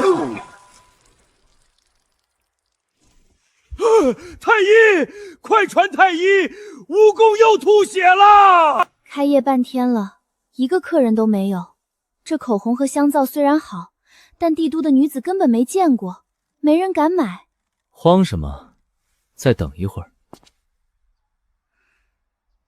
苏颜，千秋节马上就到了，我家里长辈让我回去帮忙筹备。接下来这段时间，我可能不能来店里了。这么急？我还准备带你赚大钱呢。等千秋节过了，我会给你一个惊喜，或者说一个交代。好，我等你。不管你是什么身份，你都是我苏颜盖过章的女人。登徒子，谁是你女人了？这丫头神神秘秘的，难道她其实是个洛阳的郡主？东家真没人来呀！备车，我去一趟皇宫，找当今皇后娘娘谈一笔生意。公主，您太美了，这身衣服绝对能艳压群芳。苏颜，你这个混蛋！你说公主脾气暴躁，今天本宫就要让你看看，你口中那个知书达理的昭昭到底是谁？公主，大典开始了。千秋节，小爷今天倒要看看，那传说中的母老虎安宁公主到底长什么样。昭昭，安宁公主，那个被我当面骂脾气暴躁、狗都不娶的母老虎，竟然就是昭昭！我真是把天捅破了！今日千秋节，普天同庆，朕准了太子的奏请，特赦一批刑部轻犯，以彰显皇家恩德。臣代犬子薛有伟叩谢陛下天恩。小爷正愁没地方转移注意力，老匹夫，你撞枪口上了！臣反对，薛有伟涉嫌谋杀朝廷命官，绝不能放。苏颜，陛下金口玉言已经特赦，你竟敢当众抗旨！陛下，臣还要弹劾苏颜，他竟敢带领护卫夜传我薛国公府与家丁发生冲突，甚至还派人堵在刑部大牢阻而出狱，此等目无王法、欺君罔上之举，请陛下严惩。陈楚冲何在？臣在。薛国公田和你派人堵截刑部，阻拦薛有良出狱，可有此事？你可知这是欺君之罪？回陛下，确有此事。老子今天非好好教训你不可！老臣冷静，都是自家孩子，真伤着了心疼的是你呀！陈伯伯息怒，这事跟楚冲没关系，是我让他派人去拦的。哦，原来是小颜指使的啊！那没事了。混账东西，老子今天非抽你不可！老苏，冷静，都是自家孩子，真伤着了心疼的是你呀！都给朕住手！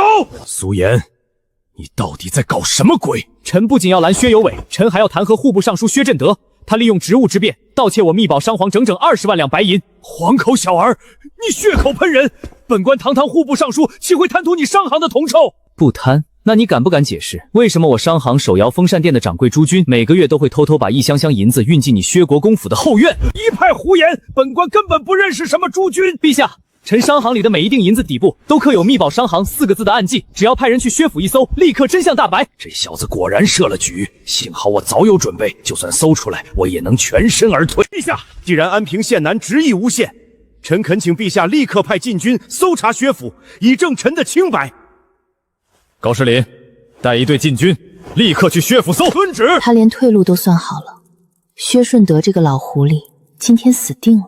不过等你收拾完薛家，本宫倒要看看你打算怎么向我解释狗都不娶这4个字。启禀陛下，在薛府管家的房内搜出带有密宝商行暗记的银两，并且这管家正准备从后门潜逃，被禁军当场抓获。薛尚书，你还有什么话讲？狗奴才，你竟敢背着本殿外人到全家老爷，害惨了！老爷饶命，陛下饶命！是小人被朱由蒙了心，听那朱军说商行权才起了贪念，一切都是小人干的，与老爷无关。大钱律计，主不知情，只盼失常。老匹日算盘打得挺响啊！陛下，臣御下不严，犯了失察之罪，臣愿受罚。管家赵德柱流放岭南，户部尚书薛正德御下不严，官降一级，并将密宝商行损失的银两如数奉还。臣谢主隆恩。薛大人真是大义灭亲，晚辈佩服。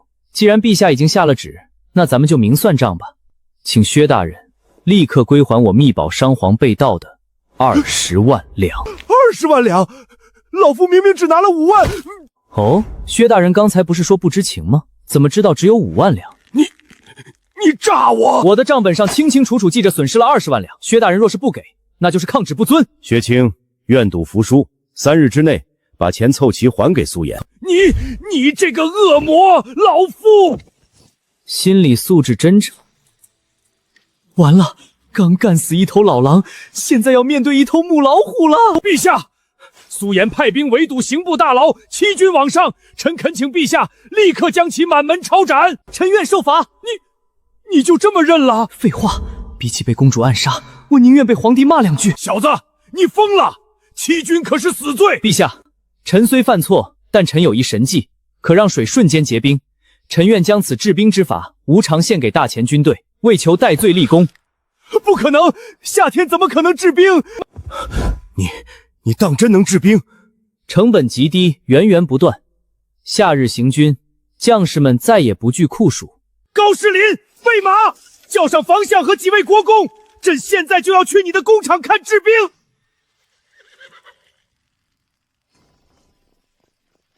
败家子，太败家了！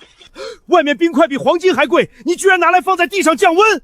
苏颜，你这奢靡之风，朕都看不过去了。陛下，这叫降低生产环境温度，提高制冰效率。就凭这几个铁桶和这些白色的粉末，就能制冰？来福，给陛下上才艺。凉的，真的是冰，神技，千古神技呀！哎呀，有了这玩意儿，俺老臣以后夏天打仗能把敌人打得溃不成军。陛下，硝石价格极其昂贵，若要全军普及，这笔开销恐怕国父难以支撑啊！你不是说成本极低吗？房相懂经济，但不懂化学。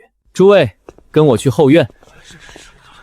苏颜，你带陛下参观茅厕，你活腻了。陛下，硝石不仅可以煮沸后重复利用，还能从这茅厕的泥土中源源不断的提炼出来，成本几乎为零。化腐朽为神奇，安平县难，老夫服了。好小子，你立下如此绝世奇功，朕若不赏，岂不寒了天下人的心？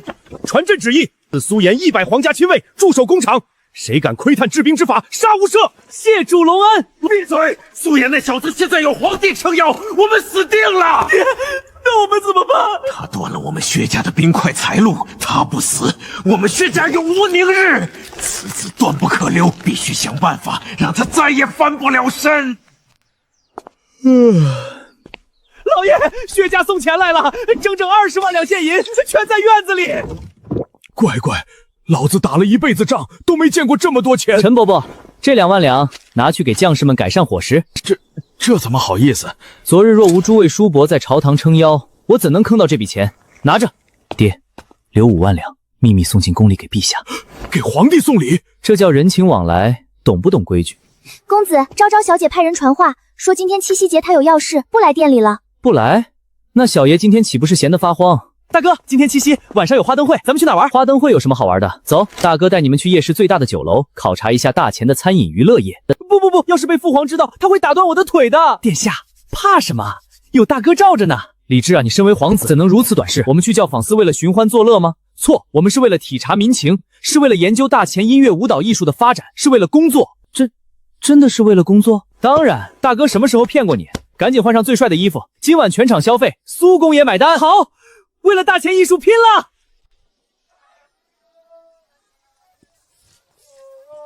公公主，不好了！奴婢刚才街上看到苏公子带着九皇子他们去教坊司了。好你个苏颜，本宫今天为了大局没空理你，你居然敢背着我去逛青楼！春桃，备马，本宫今天非剁了他不可！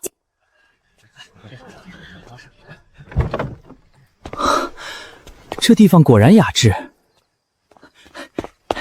几位公子可是来参加雅集？正是，劳烦安排一处能听曲的位置。今日雅集座位已满，不过若几位愿意参加诗词比试，入围者可上2楼雅座。大哥，又要比试？我本想低调，奈何规矩不许。上官公子也在，正好，我今日也是为曲而来，不为争胜。说得好听，你若有本事，就凭诗词拿到流英姑娘的谱曲名额。大哥，他是不是又给你挖坑？坑不坑不重要，重要的是坑边风景不错。公主，咱们真进去？来都来了，自然要进去。昭宁，你怎么也来了？听说今晚雅集与千秋节曲目有关，我来看看。正好，苏颜那小子说要请流英姑娘谱曲，姑爷想看看他有没有真本事。他有没有真本事，今晚自然知道。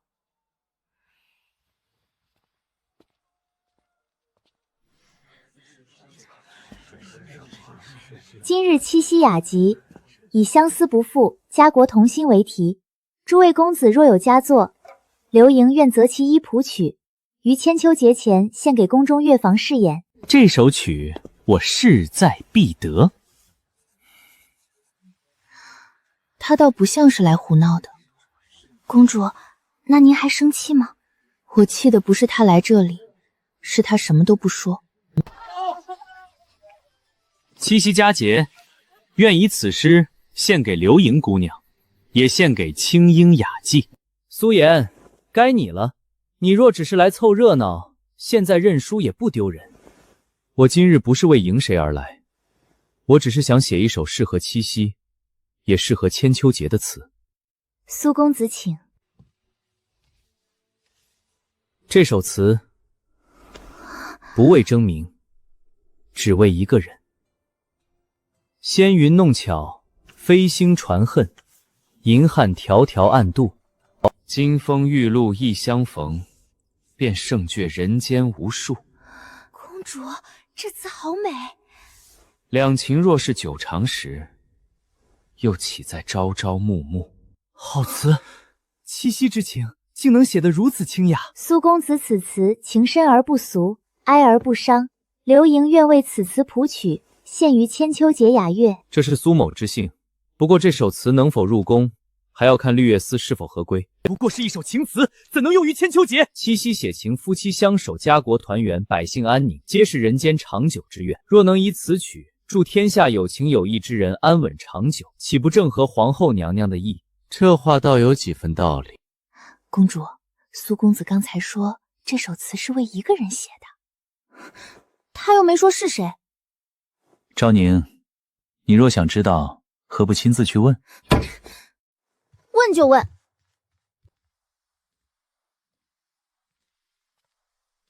苏颜，昭昭，你怎么来了？我不能来。能，只是我没想到你会来。你当然没想到，你来清音楼桩桩件件都安排好了，却一句都没告诉我。是我不对，我怕你误会，也怕事情没办好，反倒让你失望。你怕我误会，所以选择瞒着我。苏颜，我不是不许你办正事，可你若真把我当成并肩之人，就不该让我只能从别人口中听见你的消息。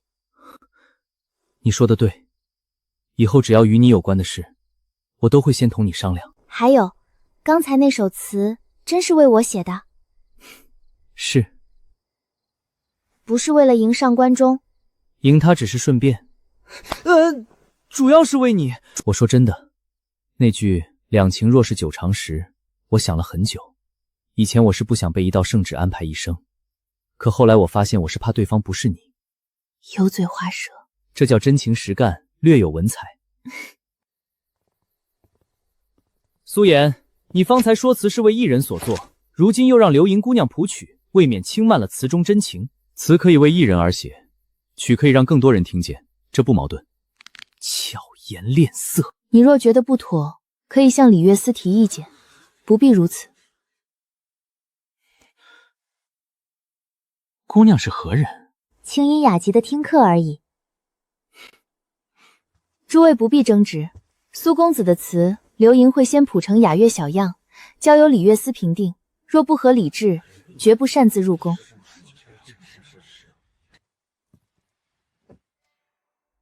刘莹姑娘，清音楼灯下试曲，妆容不宜过艳。海棠红是月下霓裳新制的礼装，色泽端正。若你愿意，明日试曲时可用它搭配舞台妆。月下霓妆的女工坊最近收了不少灾民女眷，这是他们做的。我想借千秋节让大家看见他们的手艺。若是女工坊所制，可将部分收益用于安置灾民家眷。颜色清雅，不喧宾夺主。刘莹愿意在试曲时使用，也愿在曲谱旁书明许工坊礼装。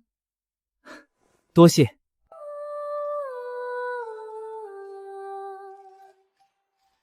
此曲若入千秋节，必成佳话。如何？词好，曲也好。人呢？人还需再看。您这评价也太严了。你若再瞒我，评价还能更严。谨遵教诲。此曲孤会带回吕月思，若能通过，千秋节便由你带清音班入宫献曲。多谢太子殿下，刘莹定不负所托。今日是雅集，不必多礼。苏颜，礼装之事，若要借千秋节展示，须先报备，不可借宫宴谋取私利。太子放心，月下霓裳只以许工坊手艺展示名义呈报，所得收益另设账册，专用于灾民女眷安置。说的冠冕堂皇，苏颜，你不过是为民。扬名不假，但不只为我自。商贾逐利不可怕，可怕的是只逐私利。若能以利养人，以义传文，便是正途。公主所言极是。这位是安宁公主，今日她来此，只为亲自查验千秋节曲目是否端正合理。见过公主殿下。免礼，今日雅集，诸位以才学相会，不必拘束。公主殿下，刘莹愿与女工坊合作，若能让更多女子靠手艺自立，刘莹也算尽了一份力。好，此事由你、苏颜和女工坊共同拟章程，明日交给我过目。我也要写章程。你不是最会做生意吗？这次就做一桩干干净净、明明白白的生意。遵命。诸位，月下霓裳与女工坊将推出七夕礼装，不设哄抢，不抬高价。今日只登记意向，明日分批交付。每卖出一盒，其中2成用于安置灾民女眷。如此说来，买胭脂也是做善事。不是买了就算善事。诸位若认可女工府工匠们的手艺，便是给他们一条活路。我给妹妹订一盒。刘莹也愿抄录一份《鹊桥仙》曲谱小样，一同送给认购者，但不可高价倒卖。今晚之事算你过关。只是过关？你瞒我在先，能过关已经不错了。那我以后不瞒你了，任何事情都同你商量。记住你说的话。这个是第1盒样品，我想送给你。海棠红，端庄明亮，不夺人本色，正适合你。油嘴滑舌，这次是真话。苏颜，你不仅抢了我的风头，还敢当众羞辱我，我与你势不两立。赵掌柜，你来干什么？苏颜的月下霓裳不仅抢了您的风头，也断了我的财路。只要公子点个头，我就让他明天开不了业。好，给他个教训，让他知道厉害。这回赚大了，生意总算稳了。满身铜臭。不过，你那首词真的是写给我的？比真金还真。大哥，不好了！慌什么？天塌了！城外的美妆工坊来了一伙人捣乱，把仓库给毁了。咱们明天开业的1万支口红，大半都损了。岂有此理！我这就报官。别急，冲动行事多没分寸。货都损了，你明天拿什么开业？货少了，这倒是个机会。楚冲，立刻找人写1000张告示，明天一早贴满帝都的大街小巷。公子请看，苏颜的店大门紧闭，今天他绝对要沦为全帝都的笑柄！哈哈哈哈哈！快看告示，月下霓裳工坊意外受损，产量有限，为安置女工匠，现开启预售认购，首批限量供应，先到先得。支持女工匠自立，我定10支。我也定，这样的良心铺子必须支持。这怎么可能？毁了货不仅没垮，价格反而翻了10倍。苏颜，算你狠！公子息怒。苏公子，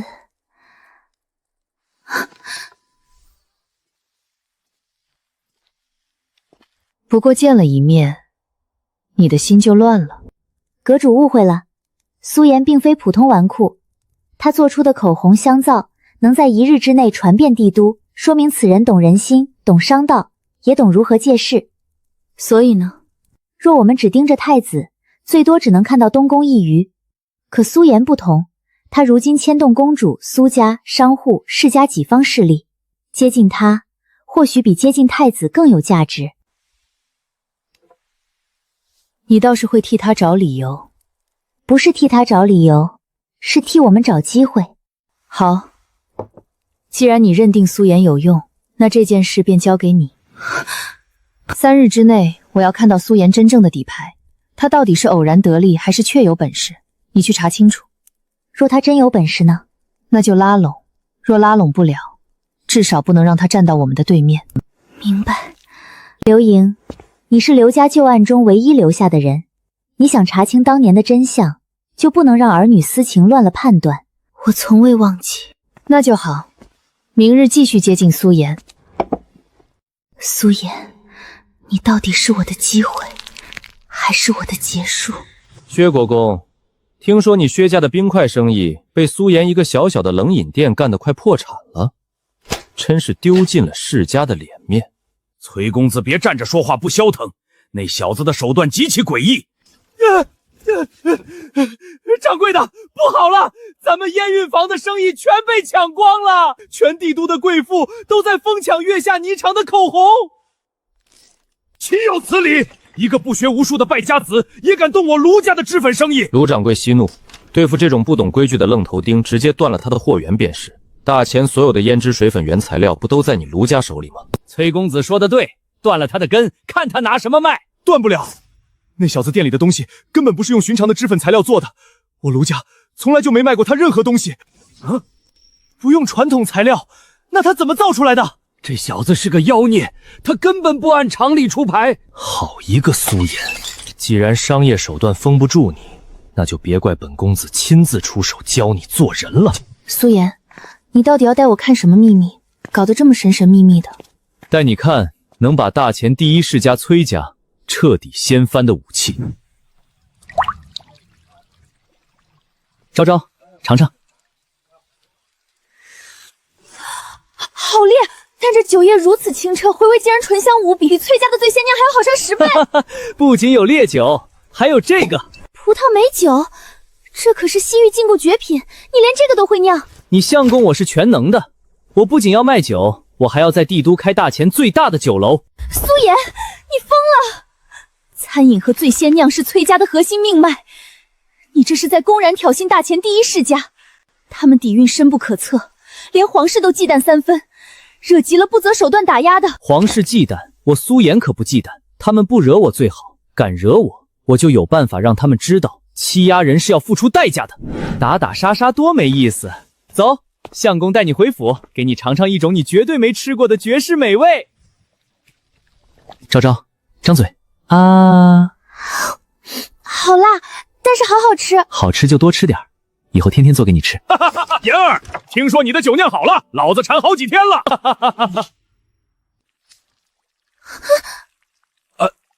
安宁公主，你俩不是退婚了吗？怎么又在一起了？爹，重新认识一下，这是你未来的儿媳妇，昭昭。苏伯父好。哈哈哈哈哈哈！好酒好儿媳，小子干得漂亮！哈哈哈哈哈！我这就去告诉你娘。特制牛油火锅底料加西域葡萄酒，带回去慢慢吃。算你识相，本宫改日再来查你的账。大哥，千秋宴马上就到了，咱们给百官吃什么？御膳房那帮老东西天天催我订菜单。喏，就吃这个鸳鸯火锅。你疯了？这都是平民吃的下水，给那帮达官显贵吃这个，他们会把我活撕了的。废话少说，尝尝。绝了！这味道比御膳房的山珍海味强100倍。可是大哥，贺礼怎么办？太子哥哥肯定准备了稀世珍宝，这叫凤仪天香。啊，大哥，你就是我的再生父母。大哥，兵部给你派的护卫队到了，但出大问题了。楚冲，你管这叫精兵强将？风一吹就倒了吧？大哥，是兵部那帮文官故意下绊子，就是想看你在皇家狩猎上出丑。大人，俺叫刘大柱，是队长，俺们都是刚征来的农户，没打过仗。好，好得很，老子最喜欢白纸。从今天起，你们不再是丁墨小队，你们的名字叫飞虎队。大人，俺们啥也不会，配不上这么威风的名字。不会就练，给我往狠的练，练到脱胎换骨。作为回报，每人每天1斤牛肉，半斤羊肉。飞虎队，飞虎队，愿为大人效力！这群贪官，连朕赏赐的护卫队都敢动手脚，真当朕不敢严惩吗？这帮文臣简直欺人太甚！陛下息怒，苏颜这孩子聪慧绝顶，吃不了亏。倒是臣妾这里有一件大喜事。什么喜事？臣妾有了喜脉。双喜临门，天佑大钱！这还得多亏了苏颜送的香皂和口红。李治那个废物，凭什么能主持千秋宴？殿下息怒，九皇子要在国宴上给百官吃下水，这可是大逆不道之罪。明晚千秋宴，孤要让李治和苏颜身败名裂，永不翻身。公子，您今天太帅了。去星星宫，今晚的千秋宴，本公子要让那帮老家伙知道什么叫真正的实力。苏颜，今天你休想全身而退。千秋宴开席。九弟，千秋宴的重头戏是贺礼，这就是你给母后准备的贺礼？一个破瓷瓶，你竟敢如此敷衍！父皇息怒，九弟定是被奸人蒙蔽了。急什么？好戏在后头。父皇，此物并非破瓶，而是奇物凤仪天香。这是牡丹的香气，竟如此浓郁。好一个凤仪天香！智儿，你能顶住朕的怒火，朕对你刮目相看。该死，竟让他出了风头。父皇，时候不早，请允许千秋宴开席。李治，你给朕过来！你要让诸公自己煮下水吃吗？父皇息怒，是孩儿无能，未能帮九弟把关。父皇，孩儿没错。此锅名为鸾凤和鸣，这下水只要涮着吃，便是人间绝味。请允许儿臣当众演示，7上8下，即可食用。好吃，这牛肚又脆又弹，毫无腥膻，比牛肉还要美味10倍，香，太香了！在座的都是皇亲国戚，是高雅之人，有谁喜欢吃这种下水？我就喜欢。怎么了？苏颜，你竟敢对太子不敬！你个犯人，这里有你说话的份儿，退下。够了，继续开宴。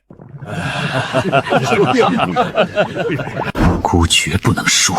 父皇，儿臣特意从西域重金购得几坛葡萄美酒，请诸公品鉴。太子殿下用心良苦，这葡萄美酒绝对是今晚最大的亮点。此酒珍贵，诸公慢用。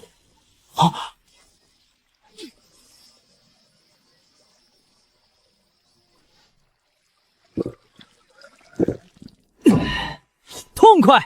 不可能！姑花了万金才弄到祭坛，他凭什么能当水喝？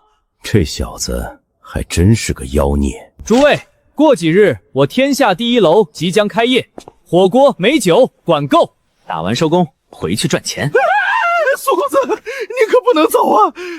干嘛？我火锅也吃了，风头也出了，还留着过年啊？陛下说你们家眷喜踩着坛子和西域共酒，很不雅观，快跟老奴回去。苏颜，你好大的胆子！西域共酒一年不过几十担，你竟敢踩着坛子牛饮！父皇，苏颜此举分明是蔑视皇家威严，若不严惩，何以服众？陛下明鉴，臣喝的可不是什么西域共酒，而是臣自己酿的。一派胡言，根本酿不出如此清澈的葡萄酒。拿酒来，竟毫无杂质。陛下，此乃臣独家秘制的玻璃夜光杯，配上这绝世红酒，请陛下品鉴。好酒，哈哈哈！此酒醇厚无比，比西域共酒强上100倍，配上这无价的琉璃杯，简直是绝配。父皇，今日母后千秋，人愿献诗一首，以助酒兴。宫门秋夜星光满，殿宇更深白露寒。好诗，四皇子此诗文不绝佳，当可流传千古，比有些只会投机取巧、满身铜气味的纨绔宰弟强了不知道多少倍。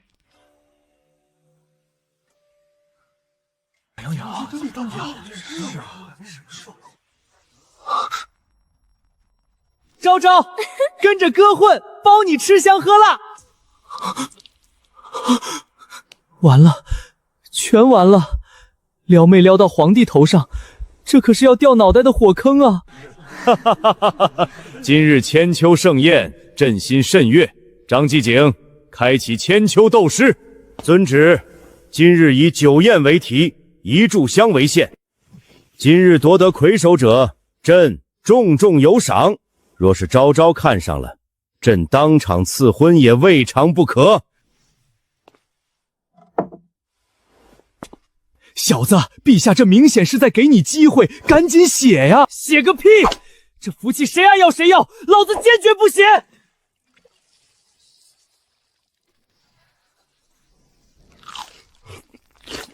你真不写啊？你那首《春江花会夜》的才气呢？江郎才尽了，憋不出来。前10名已定，老夫现在宣布，第10名薛有伟，第3名魏银，第2名四皇子李成泰，第1名魁首上官中。承让，承让！等等，苏颜呢？那个写出千古绝句的苏颜，怎么连前10都没进？果然只会抄袭，现在装不下去了吧？哈哈哈。苏颜，你的诗呢？交了白卷。狂妄！千秋盛宴，陛下亲自下令，你竟敢交白卷，这是欺君之罪！好，既然你们非要找虐，那老子今天就成全你们！就你那破诗也配叫魁首？都给我听好了！君不见黄河之水天上来，奔流到海不复回。君不见高堂明镜悲白发，朝如青丝暮成雪。人生得意须尽欢，莫使金樽空对月。这气魄，这是仙人下凡啊！天生我材必有用，千金散尽还复来。五花马，千金裘，呼儿将出换美酒。与尔同销古愁。老夫研习文章数10载，到头来竟不如一个稚子。我读的什么书啊？流传万古，此乃大千文坛不可磨灭的神作。边塞诗、饮酒诗全被他写绝了。完了，我这个第一就是个天大的笑话。好一个与尔同销万古愁，神作，绝对的神作！苏颜，你立下如此奇功，朕今日必须重重赏你！好小子，真给咱们武将长脸！这诗听得俺老臣热血沸腾！祖宗显灵，祖宗显灵啊！这就是我梦想中的夫君。朕信守承诺，特将安宁公主李昭宁赐婚于你，择日完婚。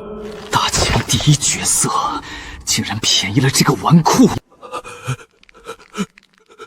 陛下，臣是个不成器之人，臣配不上公主，臣万死不敢从命。苏颜，你敢抗旨？你可知这是欺君之罪？逆子，你疯了！快谢恩啊！陛下，强扭的瓜不甜，臣。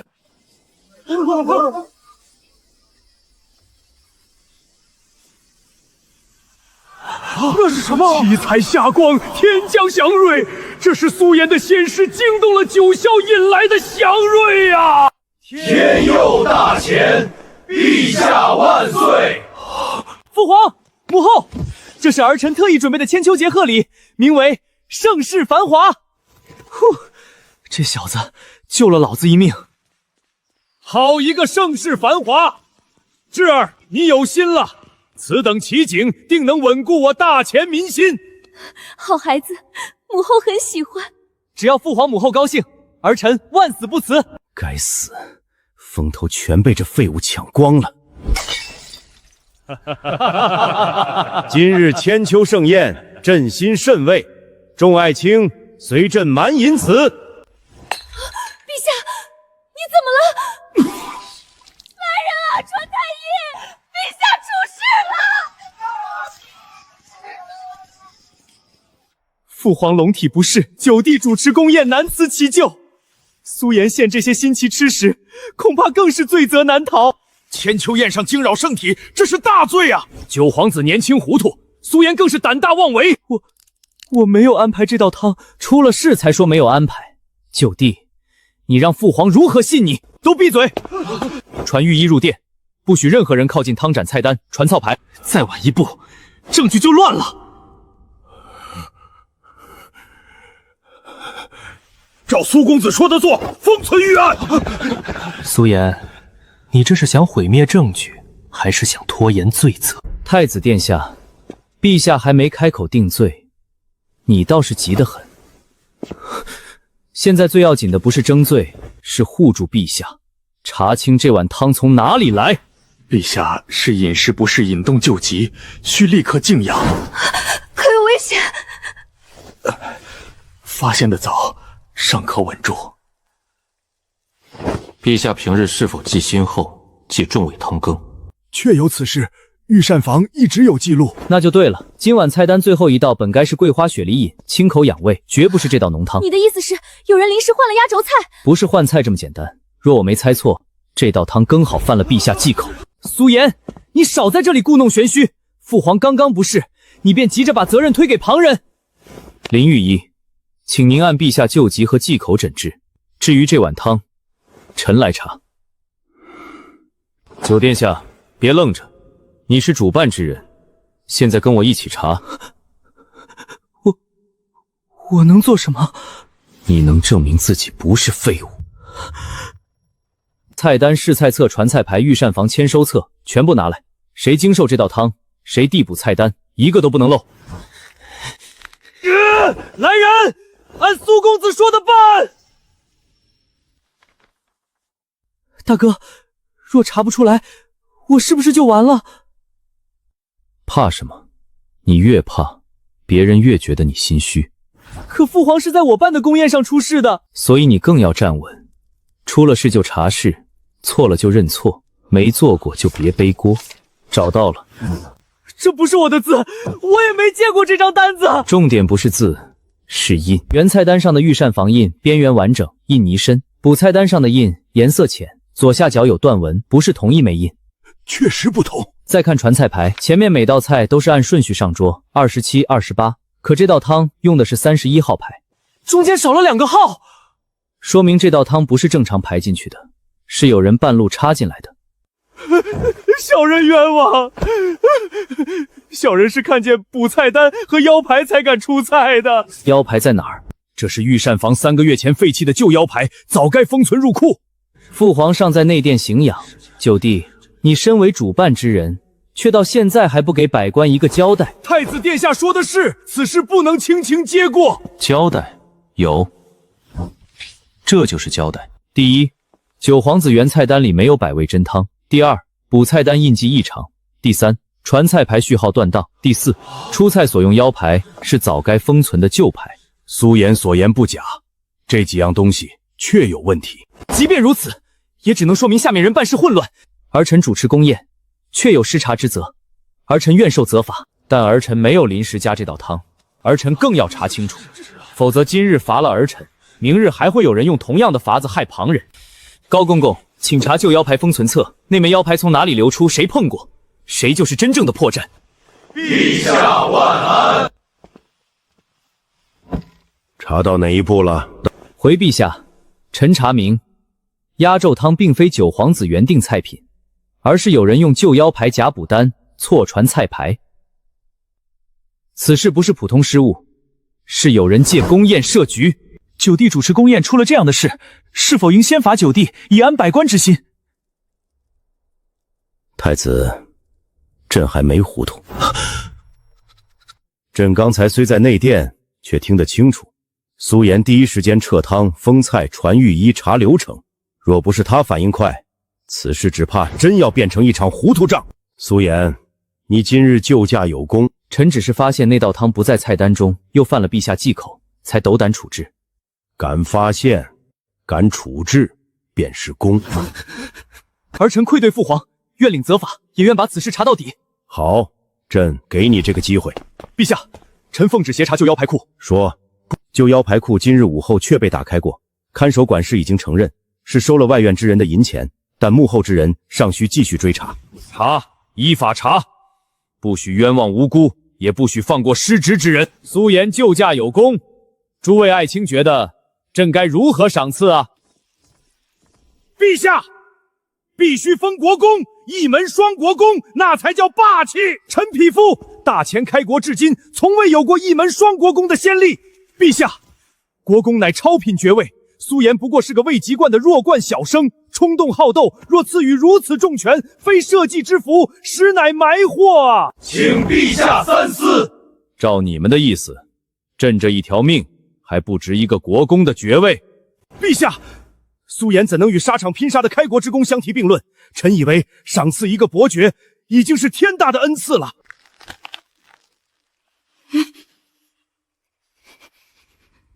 陛下，诸位大人说的对，臣确实是个弱冠小儿，这个国公臣不要了。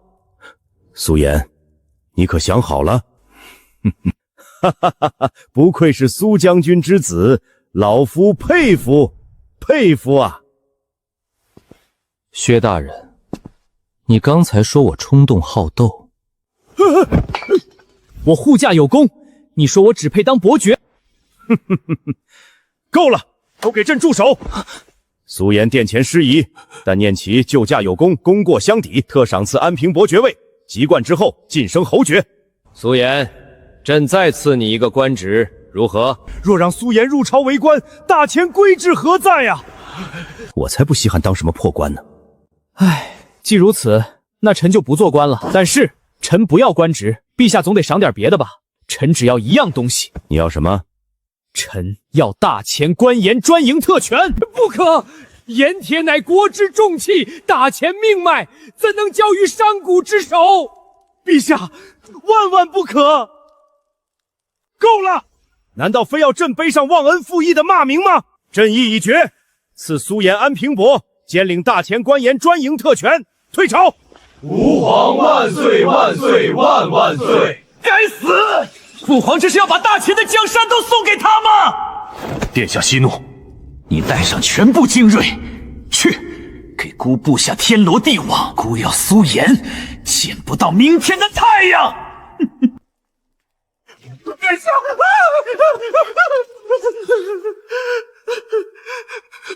殿下，殿下不好了，苏颜他还没走。你说什么？父皇不是宣布退朝了吗？那苏颜突然大喊还有一事，他又在朝堂上搞起来了。陛下，臣还有一事。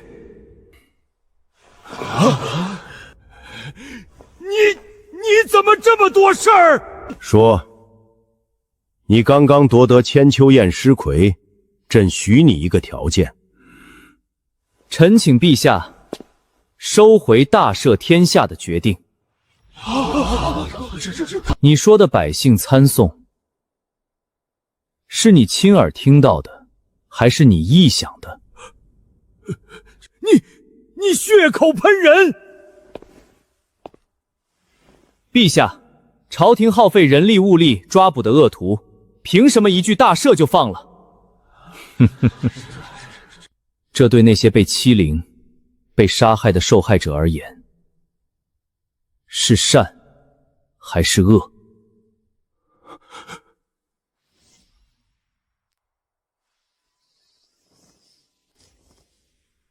陛下，苏颜此举是暗指娘娘为善害民，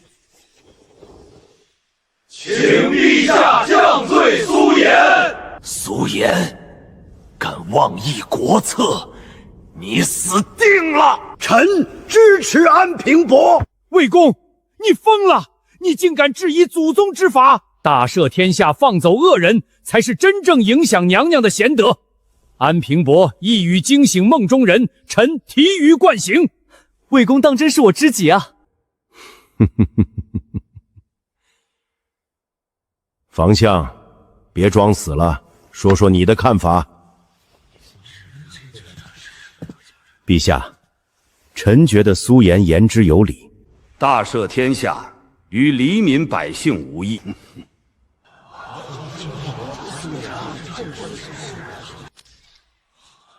好，既然诸公都觉得大赦天有违仁德，那朕宣布，立刻收回成命，退朝。不，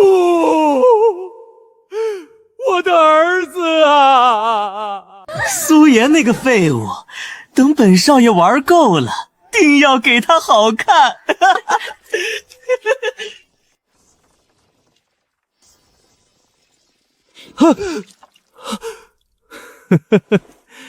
薛有伟玩得挺花呀。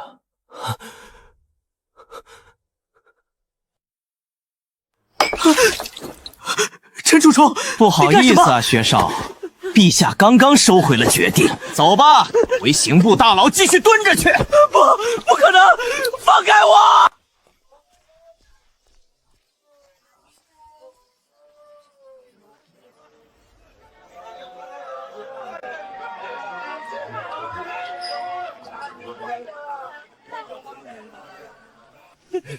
大哥，搞定了！薛有伟那孙子裤子没穿好就被俺扔回大牢了。干得漂亮！这杯敬诸位叔伯，也敬薛大人的亲情赞助。苏颜，听说秋密演习马上就要开始了，你那个什么飞虎队练得怎么样了？要是垫底，俺老陈可丢不起这个人。哼，他那群新兵蛋子能练出个屁来，重在参与就行了。垫底？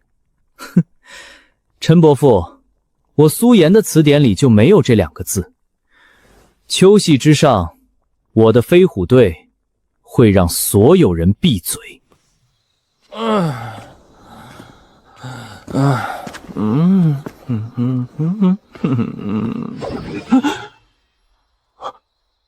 我操！又来沾花惹草。苏颜，你是不是在躲我？这是我亲手熬的醒酒汤，你尝尝。公主千金之躯，怎么能下竹呢？我喝。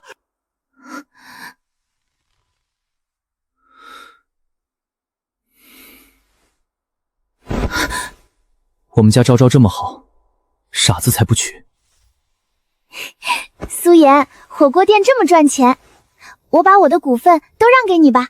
傻丫头，股份不仅不能少，我还打算去找陛下，让他占大头。陛下，苏颜那小子打着千秋宴的旗号，把火锅卖到了800多两一桌，这简直是拿皇家的名声在敛财呀！